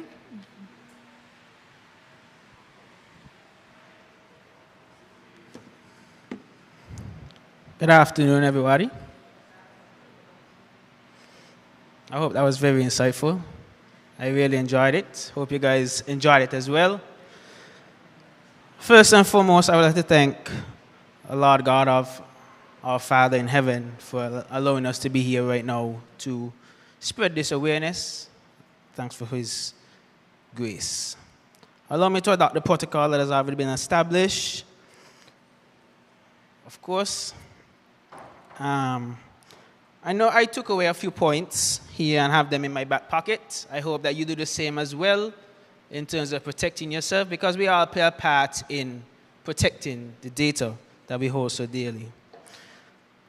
I would just like to say a special thanks to the government coordinator, Mr. Ophelia Blanchard. I'd like to say a special thanks to Mr. Woodin for his opening address.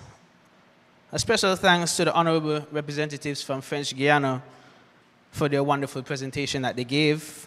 A special thanks to Ms. Henderson for her opening prayer. And a special thanks to Mr. Hackshaw for addressing the cyber resilience challenges faced in the Caribbean postal sector. And I'd like to thank our moderators, Mr. Brown and Mr. Inanga, for allowing the panelists to speak. And also, a special thank you to the panelists, Mr. Prentice, Mrs. Lake, Ms. Walters, Mr. Quinlan, Ms. Maharaj, Mr. Paul, Mr. Woodland, Mr. Neat, and Mr. Amani,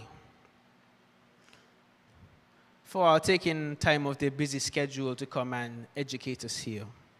Just want to say thank you to the CTU team and the entire staff of the ICT department for their relentless efforts in making today possible. Thank you, and see you guys tomorrow at the Tech Fest.